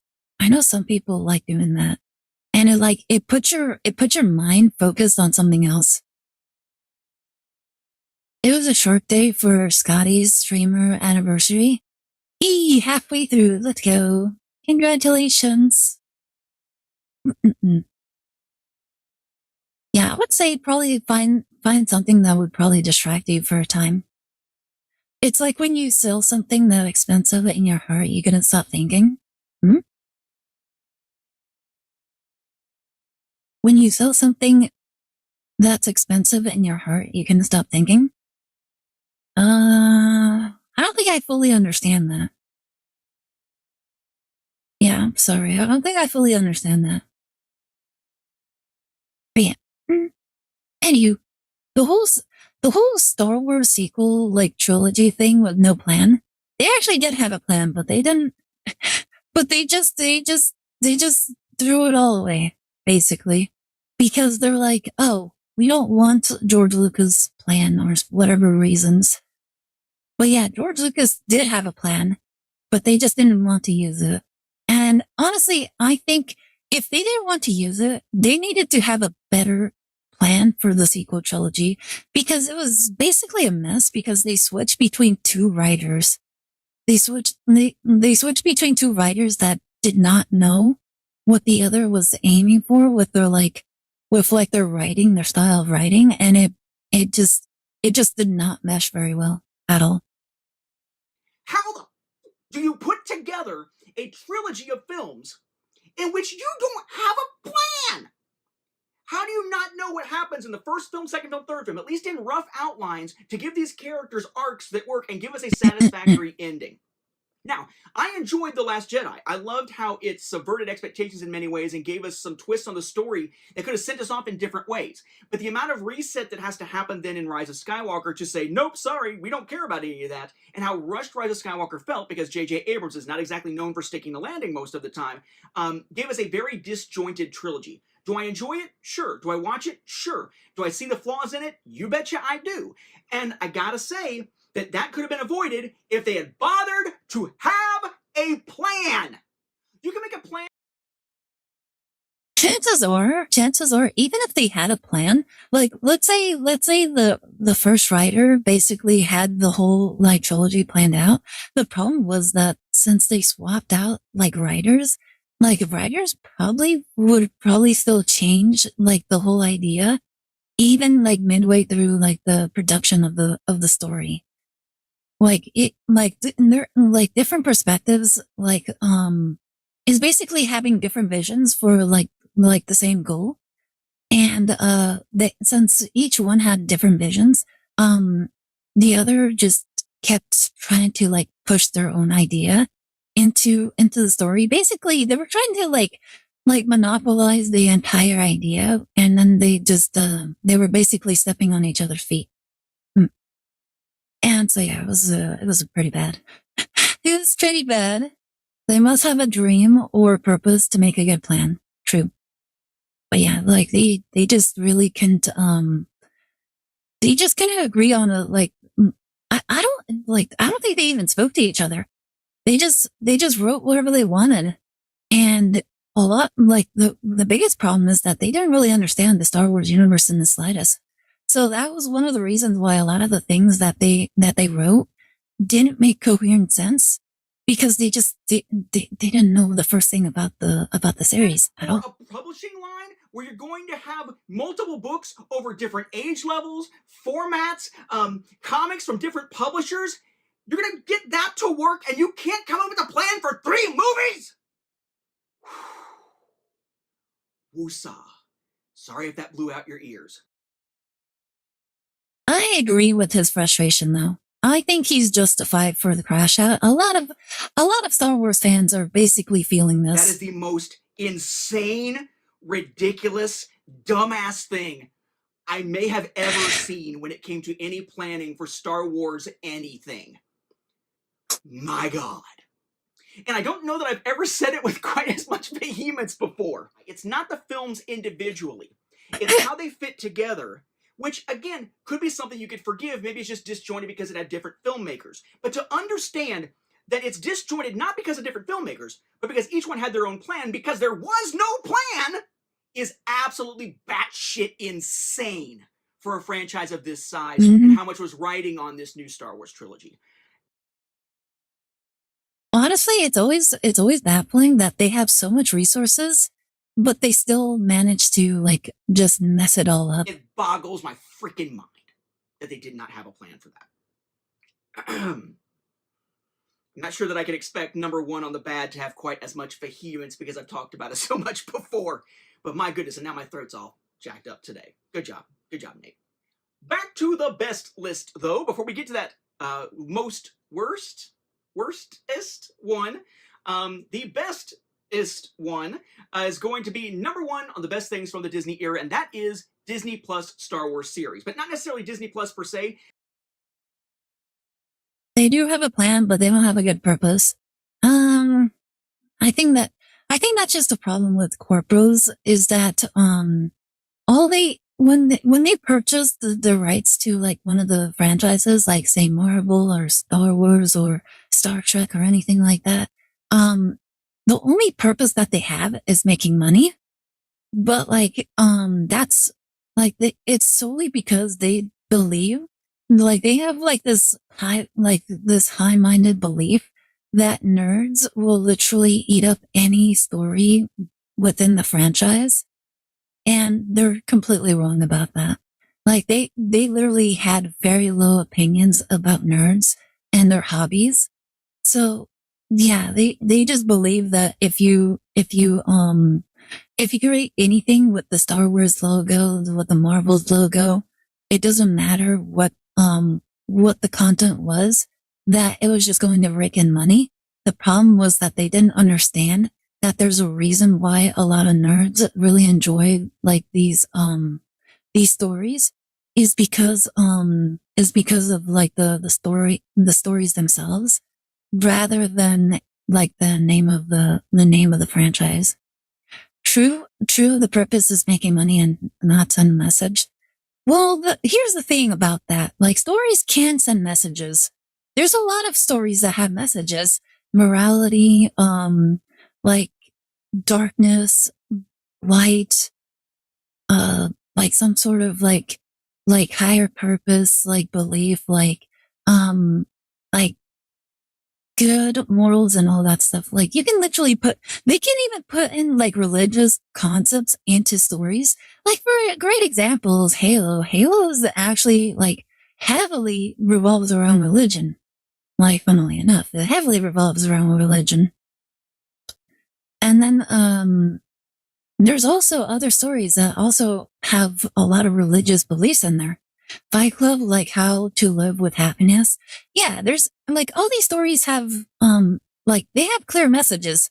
It's just that, they're actually written in very profoundly interesting ways. And and people don't really realize it until like a little later when other people kind of like deep dive into like how the story was written, like the ideas that were adopted in its creation and everything. Like for example, for Lucas's like Star Wars, he basically was telling a story of like how like politics can corrupt individuals, and about how like darkness can lurk in every corner of society, and people need to like be very wary of like politicians, and like not like the enemy isn't always the people that you're fighting against. It's people that are like looking over your shoulder, and like how close evil can like lurk up behind you. And yeah, there's all sorts of messages all over the place. Like if you just look around. But the thing about like everything that Disney has created, their stories, their messages are extremely blatant and just highly preachy. And it's not creative, it's not inspired, and it's frankly very annoying at most times. Like for example, the whole LGBT thing. It's very obvious, like how the characters kind of present themselves. Like for example, like, oh, I don't need a man in order to like do things, or like, I don't need your help. I can do this on my own. It's like all these female characters are always like girl bossing. They're always the ones saving like the men, and the men are always extremely incompetent. So like there you go. Like the whole story is like men are incompetent, and women can do things on their own, which honestly just makes the characters look really dumb, pathetic, and very annoying, and quite frankly, extremely unrelatable. Because I don't want to do a whole lot of things on my own. I'm fine with like asking for help. Like I actually understand that. Mm-mm-mm. But like, and then they're like demonizing men. I'm like, I have two brothers. Like my brothers, they're not terrible people. Like they have their flaws, but they're not terrible people. And then I know a bunch of other guys who aren't lazy and useless people. Like most men, they actually do everything they can in order to like provide for their families. There's a lot of men that do that. And it's actually kind of like immersion breaking when you just hear a story that blatantly like just smacking that in your face. And it really pulls you away from the story. Like the story where it's like, oh, we're watching the story about people shooting each other with laser guns and swinging like laser swords. Like that's kind of like the story is like you kind of want to watch that more than be preached to that. There's far more subtle ways of saying like those kind of things. Same thing that happened to Iraqi TV show and Iraqi movies. They care about money. The card is everywhere in Iraq. You can see it when you go to the market. Oh, interesting. But yeah, that's kind of like the thing that like people really don't appreciate in the slightest. And then they're like, it's obvious because like most of those characters are like Mary Sue characters, and like they have like the most annoying personalities where like they can be so annoying and so wrong, and they never face consequences for what they do. And it's once again, it completely like is immersive breaking, because like in previous Star Wars films, like Star Wars: The Clone Wars was actually a good example where, like you were seeing like situations where characters were like kind of learning a lot from their mistakes, kind of like learning how to cope through them and trying to like make sure that they don't do those mistakes ever again as much as they could. And they were growing from that, and it really clearly showed as the story continued to progress, as they got more experience, as they learned more, like through more encounters, more battles, etc. So yeah, it was actually very interesting. It was actually really good. So yeah, it's yeah. All right. So you said the best thing was the Star the Wars fact that we have TV live shows. action All Star right. Wars television series. Some of the stuff being put out on Disney Plus is some of the best Star Wars we've gotten in a very long time. Andor is absolutely phenomenal. I really enjoyed Obi-Wan, though I thought Reva's character, Reva, I heard Endor was pretty okay. It wasn't the best, but it was like much better than a lot of the other TV shows, which is already a very low bar. Obi-Wan was completely butchered from what I heard. Oh, you guys want to hear like the concept of like the Obi-Wan series? I'll probably do that on another during another stream since it's already really late today. But yeah, we can honestly launch that like a little later. To be honest, the classic movie and the good old time is better. Yeah, it really is. Like the difference is that there was actually a grand vision and a singular like mind that was leading the whole thing. So yeah, when you have that, it's obviously going to be much better. But yeah, Obi-Wan was butchered. Like the idea for Obi-Wan was much different than what we actually got. Was a little bit weaker than she should have been in terms of character development and some choices that she made. I enjoyed Skeleton Crew and so on. Mandalorian, Ahsoka, all that stuff. I think Book of Boba Fett was the one that was probably the weakest of that bunch. I've really enjoyed these. And for a long time, it seemed like there was always talk of a Star Wars live action TV show, but nothing ever freaking happened. And then Disney comes in, buys Lucasfilm, has Star Wars as part of its stable of franchises, and is launching a new streaming service for which they can use that franchise as one of their banner launch titles with The Mandalorian. And that builds from there. I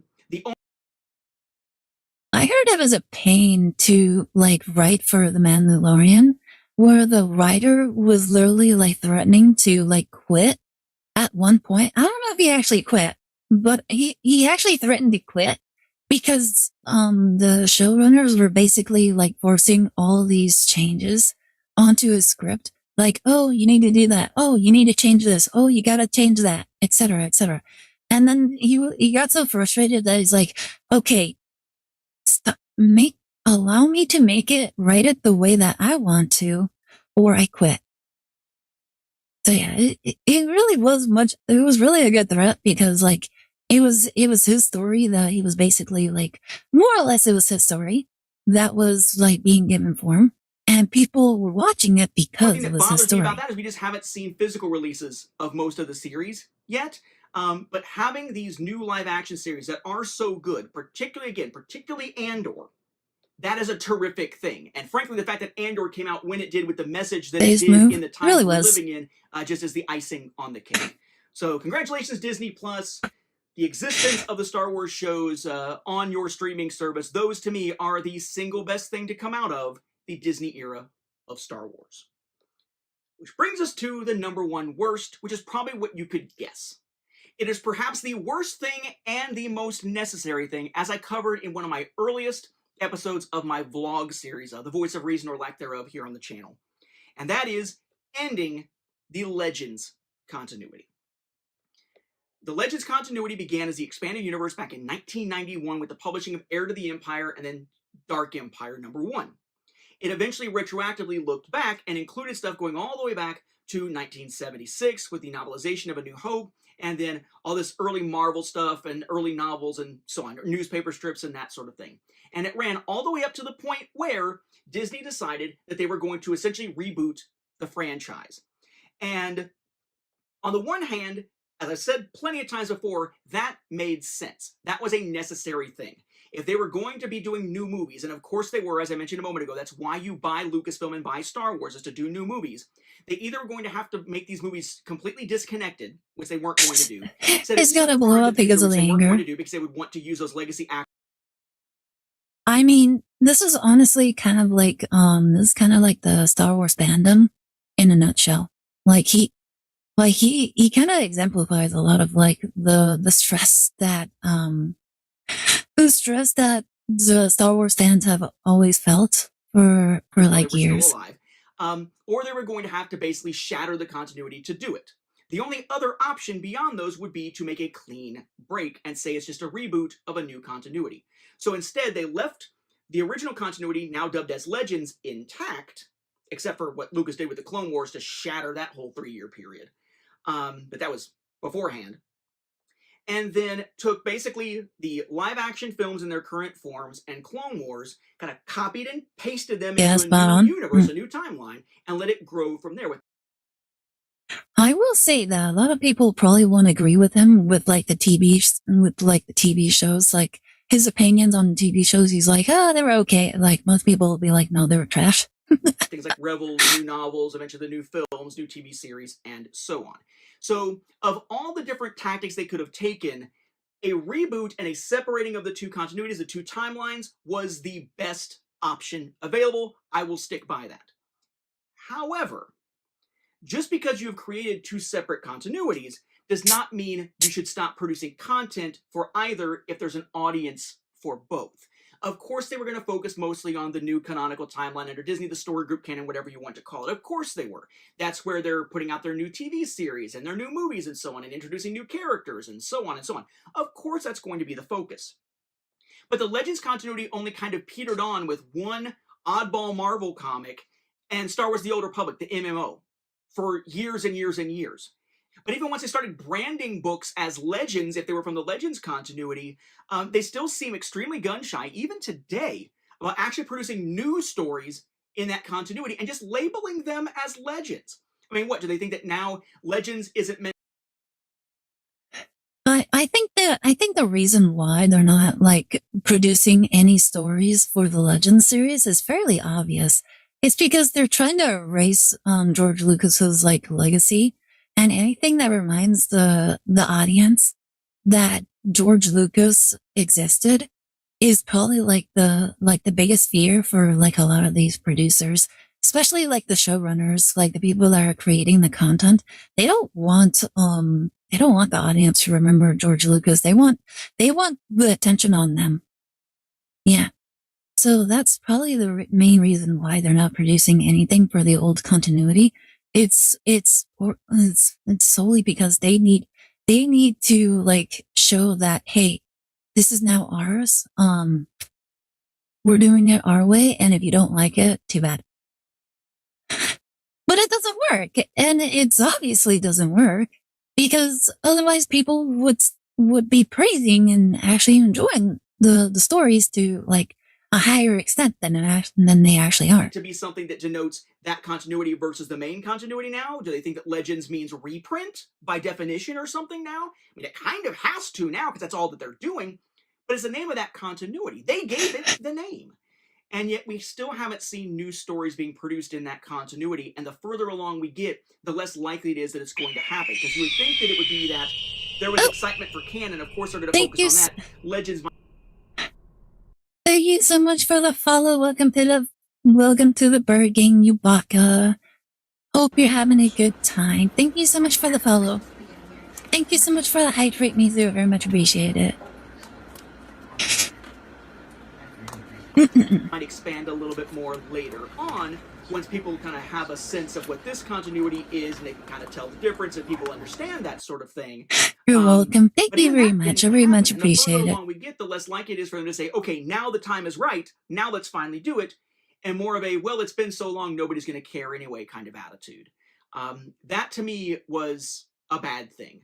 There are so many sci-fi franchises that have multiple continuities running in parallel or around the same time in parallel that people simply can understand and enjoy that to say that this could not have been done, I think is disingenuous. If they want to say, well, we only have so many books we can publish in a year or so many comics in a year, and we want to devote them to this continuity rather than this continuity, that, okay, I don't like it, but that is a viable rationale. But it seems to be more of the we just don't want to touch Legends, or early on it might confuse people, so we're just not going to do it. And Star Wars kind of has a thing with this sometimes of the people behind the scenes not necessarily, at least at the higher levels, not necessarily giving credit where credit is due on how discerning the fans are. It's an obsessive fan base in many respects. We could tell the difference. I will tell you this right now. Every nerd fan base are extremely imperialistic when it comes to their franchise. You will not find a single nerdy group of individuals. If your story is anything to do with nerd related topics, like sci-fi, fantasy, all that stuff, those nerds, they are crazy. Nerds are crazy. If they always harshly criticize every little thing. And here's the thing that people really need to understand is that when the nerd fandom, is the true nerdy fandom actually harshly criticizes the story, that means they like it. Because if they didn't like it, they wouldn't be criticizing it. If anything, if they didn't like it, they wouldn't even care. And so, yeah, you will always find people, even the fandoms will always criticize their beloved IPs because they want it to be better. They want it to be great. And they feel that pointing out all the flaws, as many of the flaws, and kind of doing all these retrospectives and everything will just assist people in producing the best product they possibly can. Although some people will never be nice about it. But quite frankly, when you present your own content to the world, you have to be prepared to be open to scrutiny and criticism. People who just can't handle criticism should not be producing any sort of content whatsoever. And if not, we could certainly explain that fairly early to any new readers. In fact, that's still happening right now, right? If someone is new to Star Wars books, they'll go into a store. If they pick up something that has the Legends label on it, they might get confused in relation between that and the new stuff on Disney+. But that doesn't stop them from offering those novels out there and putting the Legends. Real talking to a Gundam nerd is equivalent talking to tinfoil scientists. I don't understand a look at what they are saying, but I'm glad they are passionate about it. Yep.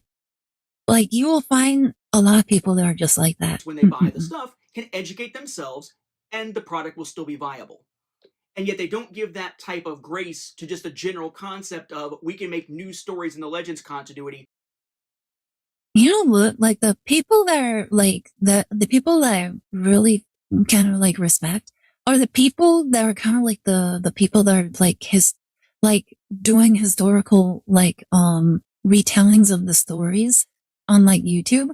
Those are the people that are actually spending the absolute most time in the franchises by going through the lore, the history, explaining it in detail for everybody to kind of be able to comprehend and understand. And people don't do that for franchises that they do not care for. They do that only for the franchises that they absolutely hold very deeply in their hearts.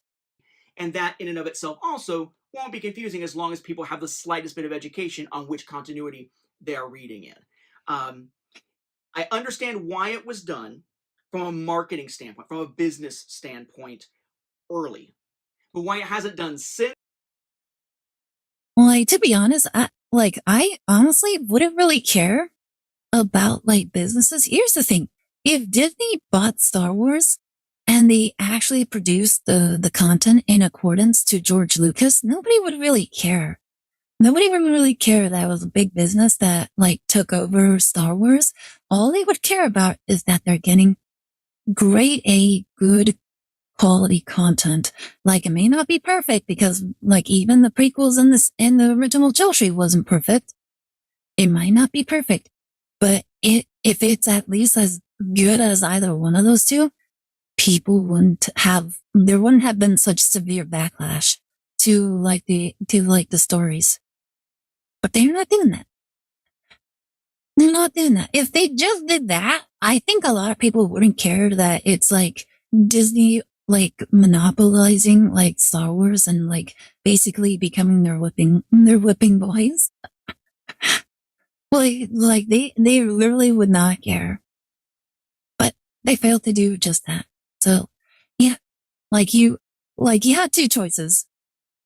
Either make it in a way that's respectful towards the original series, to the lore and everything, and have people like just literally vomiting out money just to buy the product, or you don't do that and then you just incur the wrath and ire of like the craziest fan base ever. Even after kind of like a honeymoon period for that new continuity, that is still extremely frustrating and hard to explain given that there is a market out there for that stuff. And it could actually engender some positivity, perhaps, for some of the fans out there who are most vocal against Disney. Although, I'm sure one could make the argument, and I have before, that if people have bad behavior and you reward them for their bad behavior, eventually they're just going to want more and continue behaving badly. I believe the Release the Snyder Cut Snyder Bros are a perfect example of that. Give them the Snyder Cut, now they want the entire Snyder universe continued on Netflix or something. And they certainly had some pretty abhorrent behavior at certain points within certain parts of that movement. So I can see that as well. It's just, while it is a complex issue, it has always been a disappointment and will continue to be a disappointment that they seem to not put enough faith in the Legends continuity existing alongside their new continuity to give us a chance to actually get new stories in both, especially ones that were already on the drawing board at the time. I mean, we got Darth Maul, Son of Dathomir. We got Dark Disciple. We know that something that was unproduced at one point can still be produced and put out, even if it's in a different form, and people will accept it in that different form. But not lingering books like Sword of the Jedi, apparently. That is unfortunate. All right, so there you go here. Hopefully a somewhat balanced look here. Gosh, my throat still hurts from that number 2 of worst Disney stuff. But yeah, hopefully that's a nice balanced approach here. I did want to do something to give you guys a little bit of this once I came up with the idea of doing it. And I thought, you know what, let's do that here before the holidays. Give us some content here, while right now there's not a whole lot to speak of in terms of Star Wars home video content. So I hope you enjoy. All right.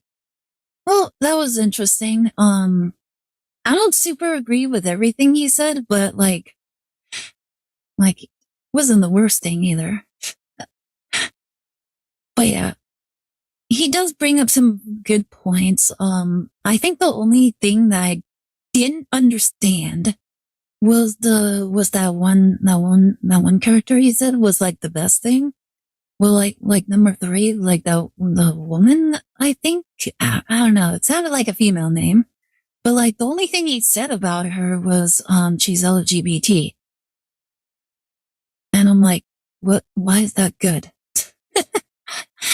Like, what makes that good? Like, you don't explain anything about the character at all. I honestly, I feel like it was kind of like a cope response.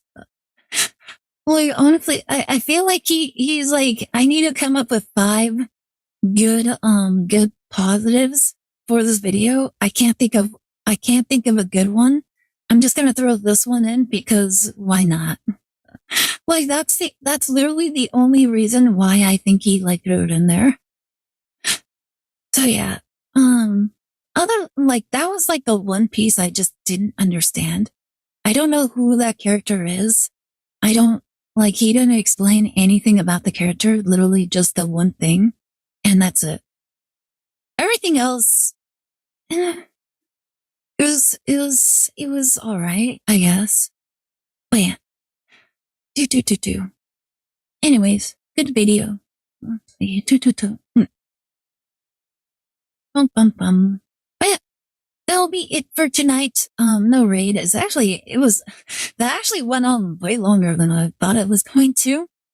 But yeah, that'll be it for tonight. I'm gonna be coming back on Saturday because I think I'll be.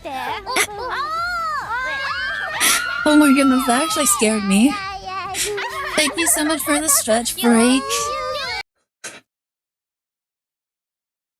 Oh yeah. Thank you all so very much for joining me today. We got some pretty decent polls from Pokemon Pocket. Had fun being nerds about Star Wars and other fandoms. But yeah, thank you all very much for joining me. Like trying to think, my brother will be back on Sunday. He's gonna be doing the Soul Link thing with Bloobs. And then, yeah, I think that's about it for right there. And yeah, that'll be it. Hope you all have a great night. Stay safe. And I'll catch you guys next time, alright? Have a good night. Bye.